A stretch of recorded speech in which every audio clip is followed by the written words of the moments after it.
Live streaming आवाज आ रहा है आपको?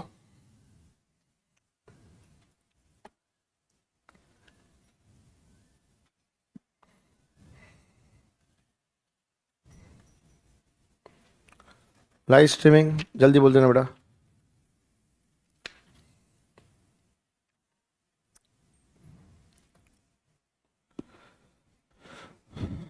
ओके यार, लेट्स स्टार्ट। चलिए यार, गुड इवनिंग एवरीवन।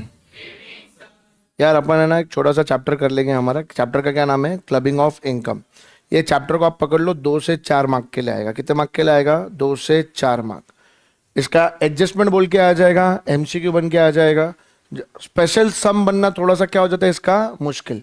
जनरली इसका क्या बन के आ जाता है? एडजस्टमेंट। क्या बन के आ जाता है? एडजस्टमेंट, है ना। Yes, let's start. Okay okay okay, thank you live streaming, thank you. चलिए आ जाइए फटाफट। क्लबिंग ऑफ इनकम के अंदर बेसिकली अपन 2 पार्ट में क्लबिंग ऑफ इनकम को डिवाइड करते हैं। एक पार्ट जो रहता है वो जनरल प्रोविजन है। क्या है बेटा? General provisions. दूसरे की बात हम करेंगे तो स्पेशल प्रोविजंस बोलेंगे हमारी भाषा में। एक जनरल प्रोविजन से दूसरा क्या है? स्पेशल। स्पेशल प्रोविजन सबसे ज्यादा इंपॉर्टेंट है इसके अंदर। स्पेशल प्रोविजंस के अंदर हम लोग क्या देखते हैं? रिश्ता। क्या देखते हैं बेटा? रिश्ता। जनरल प्रोविजन में अपन सिर्फ ट्रांजैक्शन देखते हैं। क्या देखते हैं बेटा? ट्रांजैक्शन। हम लोग रिश्ता देखते नहीं है, हम लोग सिर्फ क्या देखते हैं? ट्रांजैक्शन। तो हमारे लिए सबसे इंपॉर्टेंट कौन से प्रोविजन हो जाएंगे इसके अंदर? स्पेशल। सारे स्पेशल प्रोविजन हमारे लिए सबसे ज्यादा इंपॉर्टेंट है कि क्लबिंग ऑफ इनकम में जनरली होता क्या है? इनकम की रिसीट कोई और व्यक्ति की है, लेकिन उसको इनकम किसी और की मानी जाएगी। फॉर एग्जाम्पल, यहां पे मिस्टर एक्स को इनकम रिसीव हुआ है और अपन इनकम अभी ये किसकी मान लेंगे? मिस्टर वाई की। तो रिसीट करने वाला व्यक्ति कोई और है, लेकिन अपन मानेंगे इसको किसी और की। क्लबिंग बोलते हैं, है ना। Income of other person is included in your income, income of another person is included in your income. Generally आदमी क्या करता है? ये आदमी अपनी इनकम एस्केप करने के लिए अपनी इनकम दूसरे आदमी के पास क्या कर देता है? ट्रांसफर। मतलब जो रिसीट है वो क्या कर देगा? ट्रांसफर, ताकि उसको बेनिफिट मिले, स्लैब रेट का बेनिफिट मिले, पैसों का बेनिफिट मिले। ये सारी चीज़ों का बेनिफिट लेने के लिए सारी चीज़ें क्या क्या की जाती है बेटा? कंडक्ट की जाती है। जिसके अंदर सबसे इंपॉर्टेंट रिलेशन कौन सा मालूम है? स्पाउस। स्पाउस वाला रिलेशन सबसे ज़्यादा इंपॉर्टेंट है। लॉ मेकर का क्या बोलना है? स्पाउस की इनकम, क्या बोला बेटा अपन ने? स्पाउस की इनकम। फॉर एग्जाम्पल अपन यहाँ पे स्पाउस को कंसिडर करेंगे वाइफ। वाइफ की इनकम किसकी इनकम मानी जाएंगी? हस्बैंड की। सब्जेक्ट टू कंडीशन है। ऐसा नहीं है कि वाइफ की हर एक इनकम किसकी इनकम मानी जाएगी? हस्बैंड की। ऐसा कुछ रूल है क्या? नहीं। सब्जेक्ट टू क्या है बेटा? कंडीशन। सब्जेक्ट टू क्या है बेटा? कंडीशन। सबसे पहला अगर अपन इसके अंदर केस देखें, सबसे पहला अगर अपन इसके अंदर केस देखें तो कौन सा केस है? Remuneration to spouse. कौन सा केस है बेटा? Remuneration to spouse. ये सबसे पहला वाला केस है, remuneration to spouse. Remuneration to spouse की अगर हम लोग बात करें कि व्हाट हैपेंस इन दिस, यार फॉर एग्जांपल मिस्टर ए है, he is a partner in अपनी फर्म। मिस्टर ए फर्म में क्या है बेटा? पार्टनर है। और अब ये फर्म मिस्टर ए की वाइफ को, मिसेस बी को क्या देता है बेटा? सैलरी देता।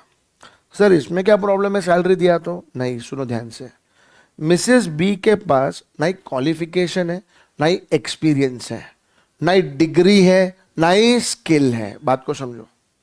ये जो जॉब के लिए उसको 50,000 रुपए पर मंथ दिए जा रहे हैं, ये पैसा जो मिसेस बी को मिल रहा है, जो मिस्टर ए की क्या है? वाइफ है, ये पैसा के लेने के लिए इसके पास ना स्किल है, ना ही टैलेंट है, ना ही डिग्री है, ना ही क्वालिफिकेशन है, और ना ही एक्सपीरियंस है।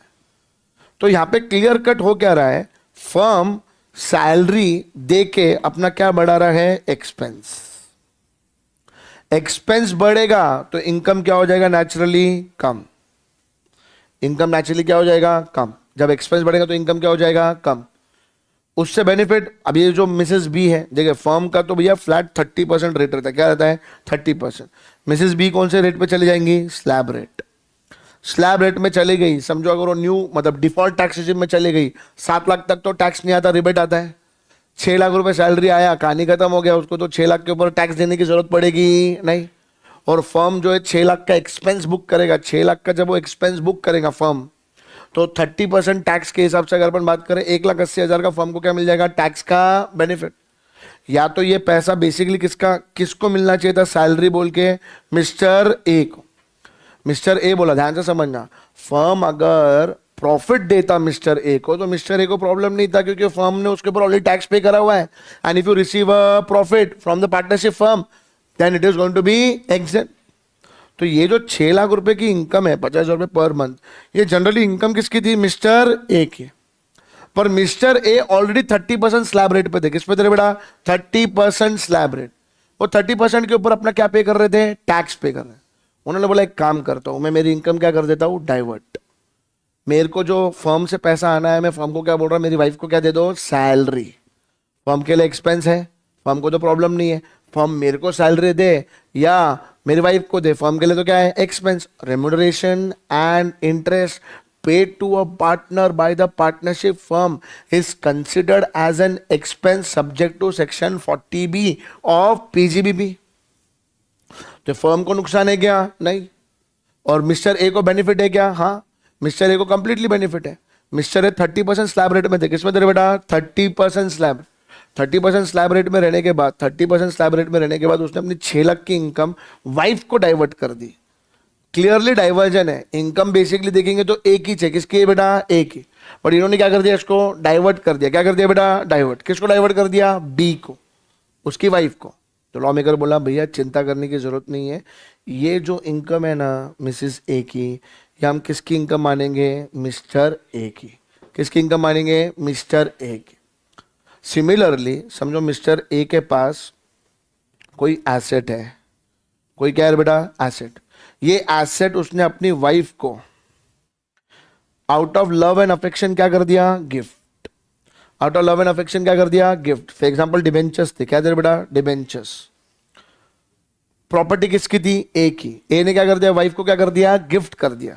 अब वाइफ को इसके ऊपर क्या मिल रहा है, इंटरेस्ट मिल रहा है। 50,000 रुपए साल का क्या मिल रहा है, इंटरेस्ट। लॉ मेकर बोलता है ये जो इनकम है, जो इनकम वाइफ को मिला है from the asset transferred from the husband is going to be taxable in the hands of husband. Transferor के हाथ में क्या करेंगे, इसको टैक्स करेंगे। भले पैसा मिल रहा किसको है, वाइफ को। भैया वाइफ को पैसा मिल रहा है चलेगा, लेकिन अपनी पैसा टैक्स किसके हाथ में करेंगे, हस्बैंड के। किसके हाथ में टैक्सेबल करेंगे, हस्बैंड। तो यहां पे ये ट्रांजैक्शन है। एक ट्रांजैक्शन क्या बोला मैंने तुमको, रेम्यूनरेशन। एक क्या बोला, remuneration.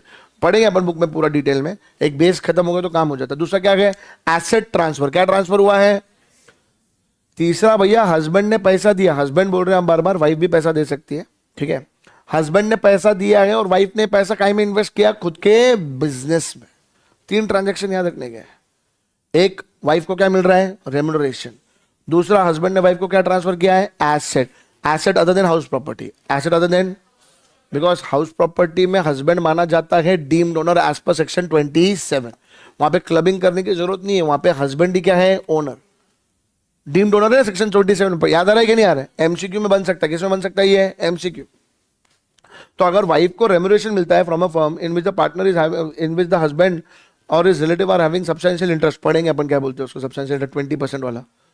Then and if the wife is not having the requisite qualification, experience, skill, talent, then the income or the receipt of income of the wife is going to be taxable in the hands of husband, in the hands of।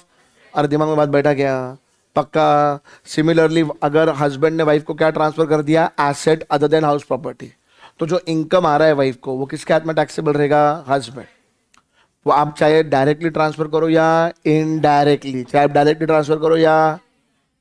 इसी के अंदर एक और चीज है, husband ने asset दिया है किसी थर्ड पर्सन को, थर्ड पर्सन ये एसेट होल्ड कर रहा है और उसका बेनिफिट किसको दे रहा है, वाइफ को। बात को समझना है। बाबा क्या कर दिया यहाँ पे, अमिताभ बच्चन ने एक ट्रस्ट बनाया, ट्रस्ट को पूरी की पूरी अपनी प्रॉपर्टी क्या कर दी, ट्रांसफर। ओनर कौन है अभी प्रॉपर्टी का, ट्रस्ट। और बोला कि भाई जो जया बच्चन है, इस प्रॉपर्टी की इनकम किसके बेनिफिट के लिए यूज होना चाहिए, जया बच्चन। किसके लिए यूज होना चाहिए, जया बच्चन। लॉ मेकर ने बोला ये जो ट्रस्ट को इनकम आ रहा है जो वो अमिताभ बच्चन की वाइफ के बेनिफिट के लिए यूज कर रहा है, it is going to be clubbed, it is going to be clubbed. याद रखने का है, भूलने का नहीं है। It is going to be clubbed, याद रखने का है, भूलने का नहीं है। ये वाले पॉइंट को लेके क्या होती है, गलती होती है।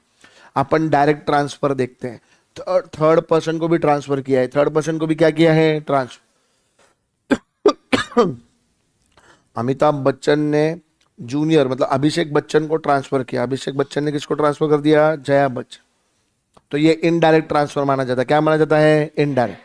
एक और ट्रांसफर में एक और आता है जिसको अपन क्या बोलते हैं मालूम है, क्रॉस ट्रांसफर। क्या बोलते हैं बेटा, क्रॉस ट्रांसफर।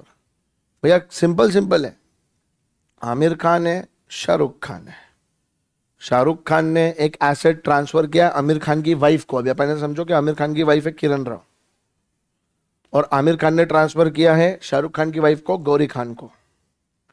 ये ट्रांसफर भी किस में आता है बेटा, क्लबिंग में। ट्रांसफर के अंदर there can be direct transfer, there can be indirect transfer, और the asset can be transfer to a third person is holding the asset for the benefit of the spouse, और it can be a cross transfer. कौन सा transfer है बेटा, cross transfer के अंदर ये चीज अपने को याद रखने की, भूलने की नहीं। ये पॉइंट अपन बहुत बार क्या कर देते हैं, भूल जाते हैं, भूलेंगे क्या नहीं। तो पहले अपन जो है ना स्पेशल प्रोविजन देखेंगे। क्या देखेंगे बेटा, स्पेशल प्रोविजन। ये देखिए स्पेशल प्रोविजन में सबसे पहले कौन सा बोला मैंने आपको, salary remuneration in cash or kind receive by spouse from a concern, concern मतलब entity, it can be a partnership firm, it can be a sole proprietor, it can be a company, है ना, in which the individual is having a substantial interest. यहाँ पे substantial interest का मतलब क्या होता है, 20% और मोर का होल्डिंग। इंडिविजुअल का अकेले का नहीं, individual plus is relative, individual plus is relative. तो if such salary is received by the spouse from an entity in which the assessee alone or along with his relative has substantial interest, plus spouse is not technically qualified, plus such salary of spouse shall be clubbed in the hands of the assessee, standard deduction shall be considered। भूलना नहीं है, जब भी आप wife की salary husband के इसमें club करेंगे तो सैलरी का 50,000 का स्टैंडर्ड डिडक्शन भूलना नहीं है। कैलकुलेशन में आप ये गलती करने वाले हो, प्लीज भूलना मत। लोग no clubbing of income is spouse is technically qualified. अरे यार देखो, मैं एक पार्टनरशिप फर्म में पार्टनर हूँ और श्रुति मैडम वहाँ पे काम कर रही है as a chartered accountant, she is qualified, उसके लिए उनको ₹1,00,000 महीना मिल रहा है। क्लबिंग होगा क्या, नहीं। क्लबिंग कब होता है, जब दाल में काला है। जब दाल में कुछ काला नहीं तो क्लबिंग करने की जरूरत है क्या प्यारे बेटा, नहीं। You don't need to do anything. Clubbing कब होता है, जब दाल में क्या रहेगा, काला। तो सिंपल सी बात बोली यहाँ पे देखो, substantial interest means beneficial ownership of 20% or more voting power in case of company, and in case it means 20% of profit in other concerns। Company दिया तो 20% वोटिंग पावर देखा रहेगा, अदर एंटिटीज में क्या देखा जाएगा, 20% और मोर का प्रॉफिट। रिलेटिव के साथ होल्डिंग है, ये याद रखने का है। अकेले का 20% नहीं, you and your relative are having substantial interest. Relative का मतलब क्या, सिंपल, रिलेटिव का मतलब है spouse, brother, sister, any lineal ascendant और डिसिडेंट, मम्मी पापा एंड आपके बच्चे। समझ में आ रहे क्या, what if both the spouse, ये आता है देखो, सम करेंगे अपन। अगर दोनों स्पाउसेस का क्या है बेटा, सब्सटैंशियल इंटरेस्ट, तो जिसकी इनकम ज्यादा रहेंगी, जिसकी इनकम क्या रहेंगे बेटा, ज्यादा, उसके अंदर अपन क्या कर देंगे, इसको क्लब। जिसकी इनकम ज्यादा रहेंगी उसके अंदर दोनों इनकम को क्या कर देंगे, क्लब। तो income of either of them shell be clubbed in the hands of husband और wife whose total income excluding such income is higher। Okay, where any such income is once included in the total income of the either spouse, income arising in succeeding year shall not be included in the total income of the other spouse unless the assessing officer is satisfied। मतलब एक बार अगर wife की income husband में club करी तो हर साल किस किस में क्लब करने का, हस्बैंड में। जब तक असेसिंग ऑफिसर सेटिस्फाइड नहीं होता तब तक आपको क्या करना पड़ेगा, क्लबिंग। क्या करना पड़ेगा बेटा, क्लबिंग। इसके ऊपर आपके इंस्टीट्यूट के बुक में बहुत बढ़िया सा समय देख, just give me a second, page number 407 पे आ जाओ, फटाफट ध्यान देंगे। Ram and Mrs Ram hold 20% and 30% equity shares in Anand limited. बेटा दोनों का सब्सटैंशियल इंटरेस्ट है, दोनों का क्या है, substantial interest. They are employed in Anand limited. Okay, taxable salary been 2,40,000 per annum and 3,60,000 per annum respectively. Husband को मिल रहा है 2,40,000, वाइफ को कितना मिल रहा है, 3,60,000, विदाउट एनी टेक्निकल क्वालिफिकेशन और प्रोफेशनल क्वालिफिकेशन। मतलब भैया दाल में क्या है, काला। Other income of Ram and Mrs Ram is 70,000 and 1 lakh. मेरे को एक बात बताओ, इनकम ज्यादा किसकी है? वाइफ की। सुनना ध्यान से, फर्म से क्या पैसा मिल रहा वो नहीं कंसिडर करने का, अदर देन फर्म इनकम किसकी इनकम ज्यादा है वो चेक करने का है। हस्बैंड की वाइफ कितनी है? हस्बैंड की इनकम कितनी है? 70,000। वाइफ की इनकम कितनी है? 1 लाख। तो इनकम किस में क्लब होने वाला है बेटा? वाइफ में। किस में क्लब होने वाला है? वाइफ में। अगर आप देखो सिंपल, राम की इनकम 2,40,000 है, वो क्या हो जाएगा बेटा? क्लब हो जाएगा। किस में चला जाएगा? वाइफ में। वाइफ की देखो 3,60,000, हस्बैंड की 2,40,000, खुद का 1 लाख। तो वाइफ की इनकम 7 लाख हो गई और हस्बैंड की कितनी है? मात्र 70,000। मात्र कितनी है? 70,000। अगला सम, ये भी बहुत बढ़िया सम है।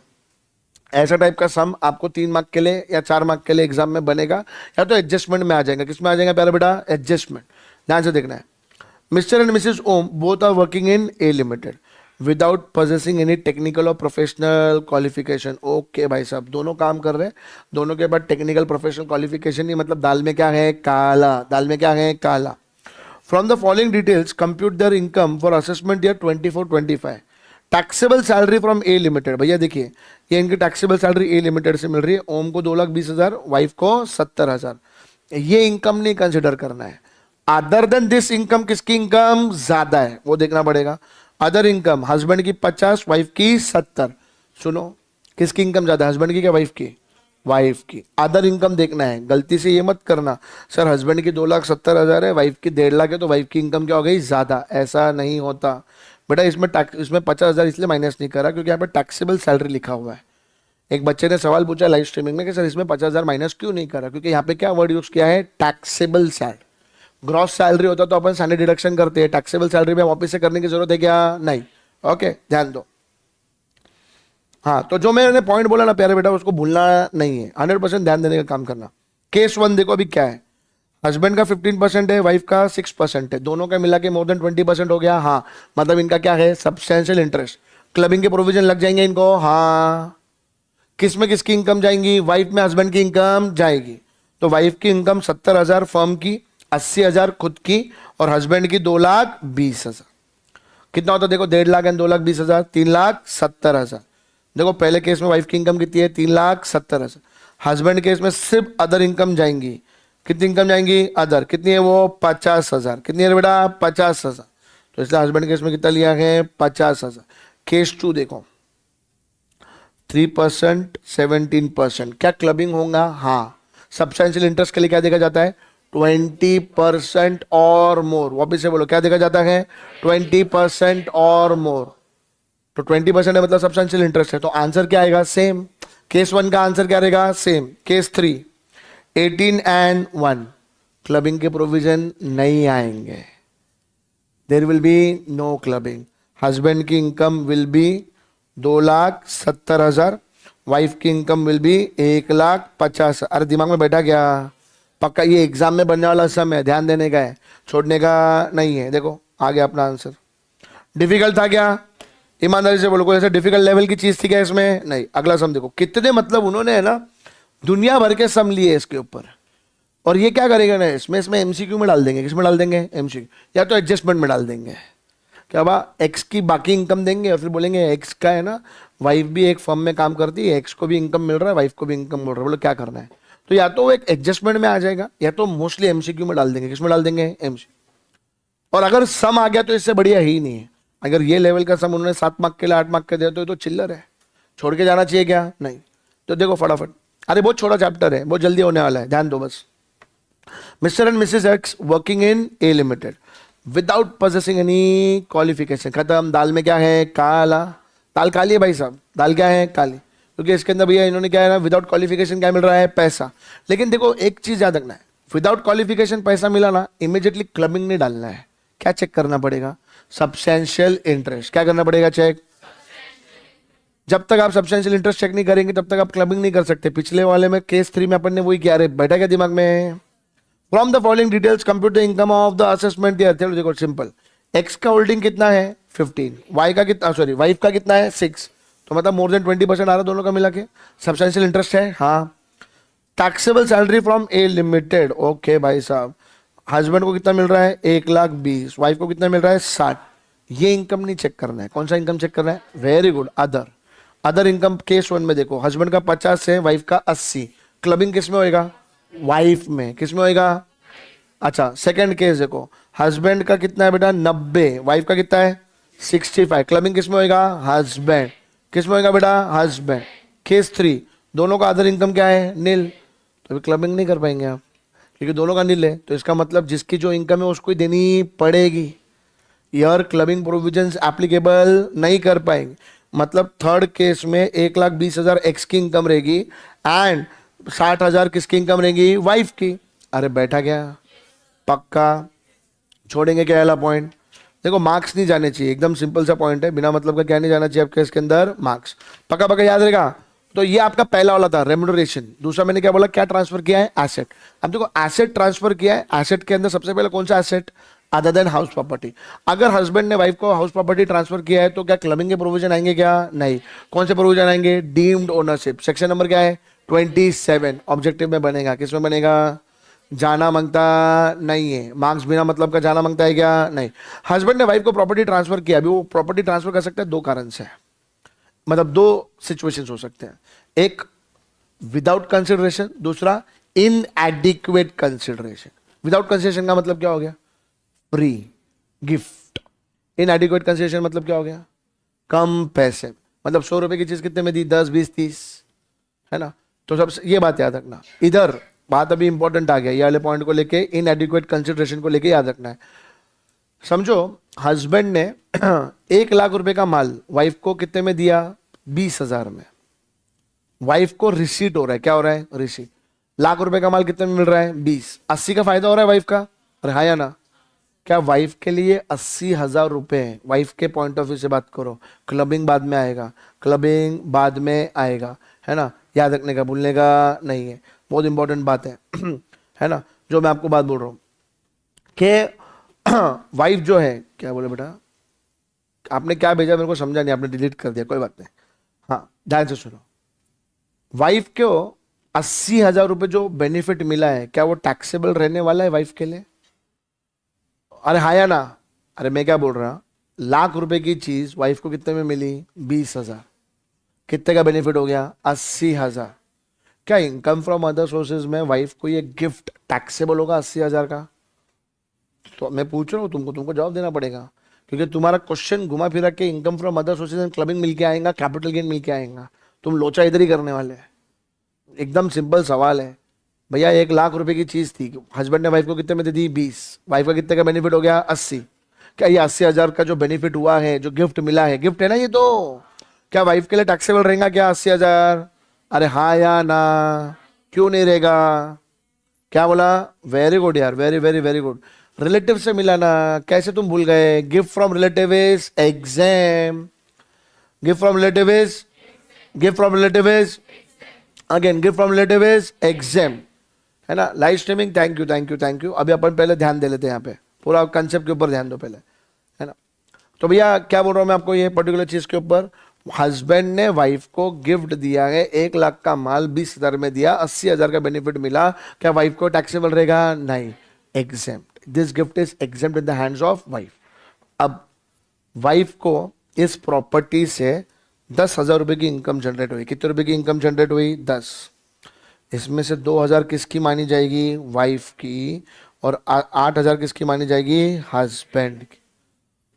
जितना पैसा दिया ना उतना इनकम वाइफ का, प्रोपोर्शनेट बेसिस। कौन सा बेसिस रहे? अरे याद रहेगा क्या पक्का? ये पॉइंट को भूलने का नहीं है, अगर ये पॉइंट को भूलेंगे तो 100% तुमको दिक्कत होने वाली है। 5 में सर आप बेटा, आप क्या बोले ना, मेरे को समझा नहीं कौन से क्वेश्चन में बोल रहे हो ना, थोड़ा अगर आप स्पेसिफिकली बोल पाओगे ना तो मेरे को अच्छा लगेगा। मेरे को लगता है अपन ने अभी 4 ही क्वेश्चन करे हैं, 5वें क्वेश्चन पे तो अभी तक अपन गए नहीं, मेरे को ऐसा लगता है ना? आप बोल रहे हो 5 में, if he has not exercise the option available of 115 BSc 6, थोड़ा कौन सा अलग आन जाए देखो जरा एक बार अच्छे से, मेरे को भी बताओ, मैं भी लेके आएगा। थोड़ा ध्यान से सुनो, वेरी इंपॉर्टेंट थिंग जो मैं पॉइंट पे जा रहा हूँ, यहाँ पे कौन सा बेसिस होगा? प्रोपोर्शनेट। अच्छा एक सवाल पूछता हूं मैं, हस्बैंड ने वाइफ को एसेट ट्रांसफर किया है, वाइफ ने एसेट कन्वर्ट कर दिया, बेच के न्यू एसेट जनरेट किया। फॉर एग्जाम्पल हस्बैंड ने वाइफ को क्या ट्रांसफर किए थे? डिबेंचर्स। वाइफ ने डिबेंचर्स बेच दिए और इससे क्या ले लिया? इससे समझो ले लिए एफडी, क्या कर ली एफडी। न्यू एसेट क्या है एफडी। अब ये एफडी पे वाइफ को क्या मिल रहा है इंटरेस्ट। क्या ये इनकम क्लब होएगा, हाँ हाँ, ये इनकम भी क्या होएगा क्लब। मेरे को मालूम है क्लबिंग तुमको याद नहीं रहता है, तुम छोड़ देते क्लबिंग। क्लबिंग सिंपल सा टॉपिक है बाबा, अपन ने लिखा हुआ रेगुलर में, अलग अलग सिचुएशंस। भैया हस्बैंड ने एसेट है ना, वही एसेट से पैसा बनाना, नहीं तो फिर तो साला टैक्स इवेजन होएगा ना। मैं क्या करेगा, वाइफ को देगा बेटा डिबेंचर, डिबेंचर देके वाइफ को क्या बोलेगा बेच डाल, और इसके ऊपर क्या ले ले तू एफडी। लाइव लॉ मेकर बोलता है कन्वर्टेड एसेट, क्या बोला मैंने, कन्वर्टेड एसेट की इनकम भी क्या होगी क्लब। कन्वर्टेड एसेट की इनकम भी क्या होगी क्लब। अगेन कन्वर्टेड एसेट की इनकम भी क्या होगी क्लब। ये बात भूलने का नहीं है। दूसरी बात, वाइफ ने देखो, हस्बैंड ने वाइफ को डिबेंचर ट्रांसफर करे, वाइफ को इंटरेस्ट मिला, ये इनकम क्या हो जाएंगी क्लब। वाइफ ने ये इंटरेस्ट से एफडी इनकम को इन्वेस्ट किया, किसको इन्वेस्ट किया, अब ये इनकम को इन्वेस्ट करके क्या जनरेट किया इनकम। क्या ये क्लब होगा, नहीं। एसेट कन्वर्जन का इनकम क्लब होता है। इनकम जो वाइफ ने अर्न करी थी, उस इनकम को अगर फर्दर इन्वेस्ट करके फर्दर इनकम जनरेट की जाती है तो क्लब होता, वो क्लब होता। वापिस से दिमाग में बिठाओ, क्या वो क्लब होता है, नहीं। It will not be club, it will not be club, दिमाग में बिठा के रखना है, ये पॉइंट भूलना नहीं। अगेन मैं रिपीट कर रहा हूं आप लोगों के लिए, ध्यान से सुनना है। हस्बैंड ने वाइफ को ₹1,00,000 की चीज 20,000 में दी, 80,000 वाइफ के लिए क्लब नहीं होगा, क्योंकि उसके लिए वो गिफ्ट एग्जेम्प्ट है, इनकम फ्रॉम अदर सोर्सेस में। पहला पॉइंट है। अब वाइफ को इससे आया इनकम 10,000 का, तो प्रोपोर्शनेट क्लबिंग किया जाएगा। कितना क्लबिंग किया जाएगा, प्रोपोर्शनेट। ये पॉइंट अपने को याद रखना है। उसके बाद हस्बैंड ने वाइफ को एसेट गिफ्ट किया था, वाइफ ने इस एसेट को कन्वर्ट करके नया एसेट जनरेट किया, तो जो न्यू एसेट है इसका इनकम क्या होएगा क्लब। हस्बैंड ने लास्ट नेक्स्ट वाला, हस्बैंड ने वाइफ को एसेट ट्रांसफर किया, वाइफ ने उसके ऊपर इनकम कमाया, ये इनकम क्लब होता है। ये इनकम को वाइफ ने क्या कर दिया इन्वेस्ट, और उससे क्या जनरेट किया न्यू इनकम। इनकम पे इनकम, मैं उसको क्या बोलता हूं इनकम पे इनकम। क्या बोलता हूं मैं उसको इनकम पे। क्या वो क्लब होगा क्या रे प्यारे बेटा, नहीं। It is not going to be club, it is not going to be club. पक्का पक्का याद रहेगा क्या, ये पॉइंट को भूलेंगे क्या। देखो यार मैं बोल रहा हूँ, तुम लोग इसमें क्या करने वाले हो, गलती करने वाले हो। तो ये वाले पॉइंट पे प्लीज बेटा छोड़ के मत जाना, बिना मतलब के अपने मार्क्स जाने नहीं चाहिए। Income arising to spouse from asset other than HP. HP होता तो deem owner, transferred without consideration, खत्म। विदाउट कंसिडरेशन है, जो भी इनकम आया वो क्या हो जाएगा क्लब, जो भी इनकम आया वो क्या हो जाएगा क्लब, है ना, ठीक है। और सच transfer of asset will be examined in the hands of spouse. मैंने अभी आपको बोला ये इनकम क्या रहेगा एग्जाम। अरे बाबा हस्बैंड ने वाइफ को फुकट में डिबेंचर्स दे दिए, वाइफ को टैक्सेबल रहेगा क्या डिबेंचर्स, नहीं, क्योंकि ये जो गिफ्ट है it is examined under income from other sources. अभी इसमें ये बात याद रखना है, क्लबिंग के लिए क्या चीज मैटर करती है, एसेट कब ट्रांसफर होना चाहिए। एसेट अगर ट्रांसफर होता है फॉर एडिक्वेट कंसिडरेशन, मतलब 100 रुपए का माल 100 रुपए में दिया, क्लबिंग होगा क्या, नहीं। अगर तलाक चल रहा है, क्या चल रहा है बेटा तलाक, लिविंग अपार्ट और डाइवोर्स, तलाक के बाद इनकम आ रही है, किसके बाद इनकम आ रही है तलाक क्या, तो क्लबिंग होगा क्या, नहीं। शादी के पहले एसेट ट्रांसफर किया है, कब ट्रांसफर किया है, शादी से पहले। सिंपल है, रणवीर कपूर ने आलिया भट्ट को शादी से पहले एसेट ट्रांसफर किया है, कब ट्रांसफर किया है, शादी से पहले।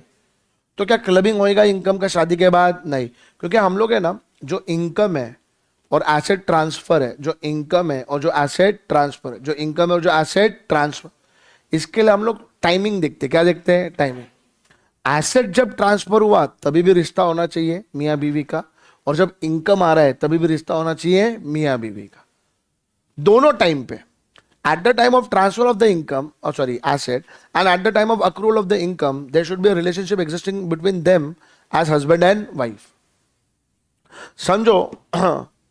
ओके लैग हो रहा है, अभी कुछ नहीं कर पाऊंगा मैं, इंटरनेट का इश्यू रहने वाला है आज, तो थोड़ा थोड़ा देखो आप, जिसको जिसको सही जम रहा है वो देखने का काम करे, कुछ कर नहीं पाएंगे ध्यान देने का काम करो, है ना। थोड़ा बहुत लैग होएगा, उसका भी कुछ नहीं कर पाएंगे अपन, प्लीज ध्यान देना। समझो एकदम सिंपल सा एग्जांपल लेता हूँ। अरबाज खान ने मलाइका अरोरा खान को शादी के बाद एक एसेट ट्रांसफर किया, तो जब तक ये लोग शादीशुदा थे जो भी उसकी इनकम आई वो किसके अंदर क्लब होगी? अरबाज। लेकिन अभी इनका तलाक हो गया। क्या हो गया? तलाक। एसेट जब ट्रांसफर किया था तब ये लोग मियां बीवी थे, लेकिन अभी तलाक के बाद उस एसेट से जो इनकम जनरेट हो रहा है, क्या वो भी क्लब होगा क्या प्यारे बेटा? It is not going to be club. It is not going to be, it is not going to be. दिमाग में ये बात बिठा लो। तो रिश्ता कब देखा जाएगा? दो टाइम पे। एक एसेट ट्रांसफर के टाइम पे। एक कब देखा जाएगा? दूसरा income generate, accrual of the income, accrual of the income, तब रिश्ता देखना है। तब क्या देखना है? रिश्ता। तब क्या देखना है? रिश्ता। हर आदमी को ये बात दिमाग में बिठाना है, बिठा के रखना है। कभी कभी आपको क्या देंगे ना, वो लोग दोनों मंगेतर है, मतलब या फियांसे, वो टाइम पे एसेट ट्रांसफर किया है और अब शादी हो गई और अब इनकम जनरेट हो रहा है, क्या इनकम क्लबिंग होगा? नहीं, क्योंकि भले इनकम जनरेट हो रहा है शादी के टाइम पे, मतलब द रिश्ता is there, when you are receiving the income there is a रिश्ता, बट किंतु परंतु, लेकिन जब आपने एसेट ट्रांसफर किया था तब रिश्ता था क्या? नहीं। तब रिश्ता क्या था? या नहीं। पक्का पक्का याद है क्या? 100%। तो ये पॉइंट को भूलना नहीं है। तो देखो, for clubbing of the provision to be attracted, relationship of marriage should exist both at the time of transfer of asset and time of accrual of income. ये बात को प्लीज याद रखना। अब देखिए, ये आपका सिंपल सी बात है, जो मैंने आपको बोला था ना, यहाँ पे सारे आपको क्या मिलेंगे? एग्जाम्पल्स। एसेट ट्रांसफर करा, एसेट ट्रांसफर करके नया एसेट जनरेट करा, तो नया एसेट का इनकम क्या होएगा? क्लब। एसेट ट्रांसफर करा, एसेट ट्रांसफर करके इनकम जनरेट किया, वो इनकम क्लब होगा। लेकिन वो नए इनकम को इन्वेस्ट करके नया एसेट जनरेट किया, तो उसका इनकम क्लब होगा क्या? नहीं। तो सारे वहाँ पे क्या रखे हुए अपन ने? एग्जाम्पल्स। ये सारी चीजें यहाँ पे अपन एक एक पढ़ेंगे। देखो, income received by spouse from converted asset acquired after selling transferred asset shall be clubbed in the hands of transferor. Converted asset की इनकम भी किसके अंदर क्लब होंगी? ट्रांसफरर, ओरिजिनल वाले के। इनकम फ्रॉम अक्रीशन और इंक्रीमेंट ऑफ ट्रांसफर्ड एसेट और income on club income shall not be, income on income will not be clubbed, income on income will not be clubbed. All types of income arising from the transferred asset shall be clubbed. भैया हर एक head की income club होगी, other sources वाली भी club होगी, capital gain वाली भी club होगी, कोई भी टाइप की इनकम हो क्या होगी? क्लब। मैंने डिबेंचर्स ट्रांसफर करे मैडम को डिबेंचर्स पे इंटरेस्ट मिला, ये इनकम क्लब होगा। कल श्रुति मैडम ने डिबेंचर्स बेचा तो उसके ऊपर कैपिटल गेन अराइज हुआ, ये कैपिटल गेन भी क्या होएगा? क्लब। याद रखने का है। Clubbing is done in respective heads of the income. Exempt income shall not be club. Club करके करेंगे भी क्या? Clubbing of income is done before applying the, पहले देखो, पहले क्लब किया जाएगा, फिर set of and carry forward के प्रोविजंस लगाए जाएंगे। ये पॉइंट याद रखना। अच्छा, इनकम विल इंक्लूड लॉस। इसका मतलब अगर लॉस भी हो रहा है तो वो भी क्या किया जाएगा? क्लब। वो भी क्या किया जाएगा बेटा? क्लब। ये पॉइंट को भूलना नहीं है। तो यहाँ पे एसेट ट्रांसफर का बात हो गया। किसका बात हो गया? एसेट। दूसरा इसके अंदर क्या आता है ना, हस्बैंड ने वाइफ को क्या दिया है? पैसा दिया है, और वो पैसा वाइफ ने कहीं में इन्वेस्ट कर दिया है? बिजनेस। ये पैसा in the form of gift है, not in the form of loan. याद रखना। अगर श्रुति मैडम ने मेरे को लोन दिया और ये लोन का पैसा मैंने बिजनेस में इन्वेस्ट किया, तो मेरे बिजनेस का प्रॉफिट श्रुति मैडम के अंदर क्लब होगा क्या? नहीं। लेकिन श्रुति मैडम ने एसेट मेरे को गिफ्ट दे दिया, 5 लाख रुपए मेरे को एज अ गिफ्ट दे दिए, लोन नहीं था, it was as a gift. First of all this 5 lakhs are not taxable to me, and because under income from other sources gift from a relative is exempt. अरे याद आ रहा क्या? अब जब ये 5 लाख रुपए में इन्वेस्ट करता हूं ना, तो लॉ मेकर क्या बोलता है? ये 5 लाख रुपए जो तुमने वाइफ के इन्वेस्ट करे हुए, इसके ऊपर का प्रॉफिट क्या होएगा? क्लब। सिंपल सा फॉर्मूला है, प्रोपोर्शनल बेसिस पे करने का। Capital contribution bye the spouse on the first day divided by the total capital of the business on the first day multiply by the total profit for the relevant previous year. अच्छा, wife ने अगर ये पैसा काय में डाल दिया? Partnership firm. काय में डाल दिया? बहुत इंपॉर्टेंट बात, वाइफ ने अगर ये पार्टनरशिप फर्म में डाला, वाइफ को जो प्रॉफिट मिलेगा वो एग्जाम्प्ट है, इसलिए क्लबिंग होएगा नहीं। पीछे पड़ा आपने, exempt income is not going to be club. मेरे को श्रुति मैडम ने पैसा दिया, गिफ्ट दिया 10 लाख का, ये मैंने एएसी के पार्टनरशिप फर्म में डाल दिया, एएसी ने मेरे को 2 लाख रुपए का प्रॉफिट दिया है, क्या ये प्रॉफिट क्लब होगा श्रुति मैडम और मेरे बीच में? नहीं, बिकॉज ये इनकम क्या है? एग्जाम्प्ट। लेकिन एएसी ने मेरे को क्या दिया है बेटा? इंटरेस्ट। क्या दिया है? इंटरेस्ट। ये इंटरेस्ट क्या किया जाएगा? क्लब। एएसी ने मेरे को सैलरी और रेम्यूनरेशन दिया, वो क्लब होगा क्या? नहीं। इधर आप गलती करने के पूरा स्कोप रखते हो। अगर हस्बैंड ने वाइफ को पैसा दिया, एग्जाम, हस्बैंड ने क्या दिया है वाइफ को? पैसा, और वाइफ ने उसको किस में डाला है? पार्टनरशिप फर्म में। किस में डाला है? Partnership firm. तो ये पार्टनरशिप फर्म में जो पैसा आ रहा है प्रॉफिट के फॉर्म में आया तो ये एग्जाम्प्ट इनकम, इसलिए क्लबिंग नहीं होगा। लेकिन फर्म ने अगर इंटरेस्ट ऑन कैपिटल दिया है तो ये interest on capital proportional basis पे क्या हो जाएगा, क्लब। वाइफ वहां पे काम करती है इसलिए उसको रेम्युनरेशन एंड सैलरी मिलता है। क्या मिलता है, रेम्युनरेशन एंड सैलरी। तो जो रेम्युनरेशन सैलरी मिलता है वो क्या हो जाता है बेटा, वो क्लब नहीं होता। याद रखना, क्लब होएगा क्या, नहीं। Salary remuneration shall not be club. तो क्या क्लब होगा, प्रॉफिट क्लब होता क्या, नहीं, क्योंकि एग्जेम्प्ट है। पार्टनरशिप फर्म से तीन चीज मिलती है आपको, profit, interest, salary. Profit exempt, no clubbing. Interest clubbing, and last salary, no clubbing. Salary पक्का पक्का याद है क्या। अच्छा, कैपिटल कंट्रीब्यूशन का क्लबिंग होगा। लोन गिवन रहेगा तो इसका क्लबिंग होने वाला है क्या, नहीं। जब भी लोन देंगे तो उसका क्लबिंग होने वाला नहीं है। हाँ, एलएलपी फर्म में कितना टैक्स लगता है, 30% लगता है, ठीक है। अभी ध्यान दो यहाँ पे, प्लीज एग्जांपल दो ना। लॉस, लॉस भैया आपने कोई एसेट ट्रांसफर करा था उसके ऊपर लॉस हो गया, कैपिटल गेन का लॉस हो गया। हस्बैंड ने वाइफ को एसेट ट्रांसफर किया था डिबेंचर्स, उसका कैलकुलेशन अपन ने जब किया, अभी अगेन वहां पे आपको कैपिटल गेन का सेक्शन 49(1) एंड 49(4) मालूम रहना चाहिए, क्योंकि ये एग्जेम्प्टेड ट्रांसफर है। 49(1) है तो प्रीवियस होल्डर का कॉस्ट ऑफ एक्विजिशन लिया जाएगा, पड़ा हुआ है। याद आ रहा है कि नहीं आ रहा है। मैंने वाइफ को अगर डिबेंचर ट्रांसफर करा है, वाइफ ने डिबेंचर अगर आगे जाके ये बेच दिए तो वाइफ के लिए कॉस्ट ऑफ एक्विजिशन किसका रहेगा, हस्बैंड का। पढ़ा है ना अपन ने। अब वो कैलकुलेशन में उसमें क्या निकल गया, कैपिटल लॉस। तो कैपिटल लॉस किसका माना जाएगा, मेरा। भले श्रुति मैडम को लॉस हुआ, किसका माना जाएगा, मेरा। तो जैसे आप इनकम क्लब करते हो वैसे क्या क्लब करोगे, लॉस। अभी श्रुति मैडम को इंटरेस्ट मिला, वो इनकम फ्रॉम अदर सोर्सेज का था, तो वो इनकम किस में डाल देंगे, मेरे इसमें, under the head income from other source. Shruti madam को कैपिटल गेन का इनकम हो गया था डिबेंचर्स बेच के, तो ये कैपिटल गेन का इनकम 2 लाख रुपए मेरे किसके, कौन से हेड में डालेंगे, कैपिटल गेन के। श्रुति मैडम को लॉस हो गया 50,000 रुपए का कैपिटल गेन का, तो ये 50,000 रुपए का कैपिटल गेन का लॉस कहीं में डालेंगे, मेरे हेड में, कैपिटल गेन में। एकदम सिंपल सी बात है ना, जो हेड का इनकम है वही हेड में क्या करेंगे आप, क्लब। वही हेड में क्या करेंगे आप, क्लब। याद रखना, भूलना नहीं, ठीक है। Okay, just give me a second, मैं सम निकालता हूँ इसका। ओके, पेज नंबर 411 पे इंस्टीट्यूट के मॉड्यूल में अपने को सम मिलेगा बेटा।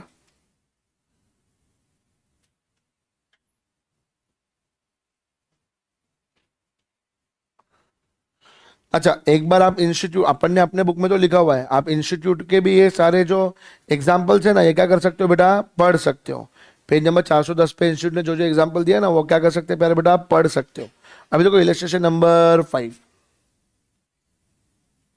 Mister x gifted 1000 shares of non-domestic company worth ₹6 lakhs acquired on 15/3/2022 to Mrs. X out of natural love and affection on 15/4/2023। मतलब क्या था ये, फ्री ऑफ कॉस्ट। ये क्या था बेटा, free. Out of natural love and affection है, मतलब विदाउट कंसिडरेशन है। इनएडिक्वेट कंसिडरेशन के लिए है क्या, नहीं, it is without consideration. On 31/1/2024, Mrs. X received dividend 60,000 on such shares in India। ये 60,000 रुपीज किसकी इनकम मानी जाएंगी, हस्बैंड की क्या, वाइफ की। वाइफ की इनकम रेंगली किसमें क्लब होगी, हस्बैंड। क्लबिंग आएगा ना, क्या आएगा, clubbing. On 1/2/2024, Mrs. X sold such shares for 10 lakhs and received consideration in India। Showed tax treatment if on 1/2/2024, Mrs. X invested 10,60,000 इन, ये बहुत इंपॉर्टेंट है। 10,60,000 कौन सा है, 60,000 का इनकम आया और 10 लाख रुपए का आया कैपिटल गेन। कैपिटल गेन नहीं है, सॉरी, एसेट बेच के। क्या बेच के, asset. It is conversion, it is conversion. ये वाला सम अपने रेगुलर में करा हुआ है अपन ने। हाँ, अपने रेगुलर के बुक के अंदर ये वाला क्या है, सम है। तो ध्यान देना है आपको। यहाँ पे अभी जो वाइफ को 2 चीज आ रही है, 60,000 रुपये क्या मिल रहा है, इंटरेस्ट। दूसरा, उसने एसेट बेचा तो एसेट बेच के कितने रुपए आए, 10 लाख। इन्वेस्ट कितना किया उसने, 10,60,000। तो जो अभी जो नया एसेट लिया जाएगा उसके अंदर 10 लाख की इनकम क्या की जाएंगी, क्लब। इनकम पे इनकम क्लब होगा क्या, नहीं। सर एक और बार ध्यान से सुनना है, ये वाला सम इंपॉर्टेंट है। ये वाले सम को लेके बहुत बार बच्चे क्या करते हैं, गलती करते हैं। तो 100% कॉन्सेंट्रेट करना प्यारे बेटा। देखो, हस्बैंड ने वाइफ को डिबेंचर्स ट्रांसफर कर दिए। क्या ट्रांसफर कर दिए, डिबेंचर। वाइफ को उसके डिबेंचर्स के ऊपर इंटरेस्ट मिला है 60,000। ये 60,000 जो वाइफ को मिले क्या होगा, क्लब। फिर वाइफ ने डिबेंचर्स बेच दिया, वाइफ को कितने रुपए मिले, 10 लाख। अब वाइफ ने क्या करा, ये दोनों पैसे 10,60,000 न्यू एसेट में इन्वेस्ट कर दिया। किस में इन्वेस्ट कर दिया, न्यू एसेट। न्यू एसेट से समझो समझो, न्यू एसेट से कितने रुपए की इनकम आ रही है? 20,000। सवाल उठता है कि पूरा 20,000 हस्बैंड के इसमें क्लब होगा? नहीं, इसमें 10 लाख तक का जितना शेयर है उतना क्या होगा? क्लब। कन्वर्टेड एसेट का इनकम क्लब होता है। इनकम पे इनकम जो आपने इन्वेस्ट किया है और उस इन्वेस्टेड पैसे से अगर आपने नया इनकम जनरेट किया है वो क्लब होता गया? नहीं। क्या हुआ? मैंने श्रुति मैडम को डिबेंचर्स दिए, श्रुति मैडम ने डिबेंचर्स बेच दिए, डिबेंचर्स बेच के श्रुति मैडम ने एफडी कर ली। अब ये एफडी का इंटरेस्ट क्लब होने वाला है क्या प्यारे बेटा? नहीं। ये एफडी का इंटरेस्ट क्लब होगा? नहीं। याद रखने का, भूलने का नहीं है। अरे क्लब होगा कि नहीं होगा? अरे कैसा बात कर रहे, ध्यान से सुनो, देखो कंफ्यूजन किधर रहेगा। तुम ध्यान नहीं दे रहे है ना, ध्यान देने का काम करो, नहीं तो तुम्हारे हाथ से बहुत गड़बड़ होगी। श्रुति मैडम को मैंने क्या दिया?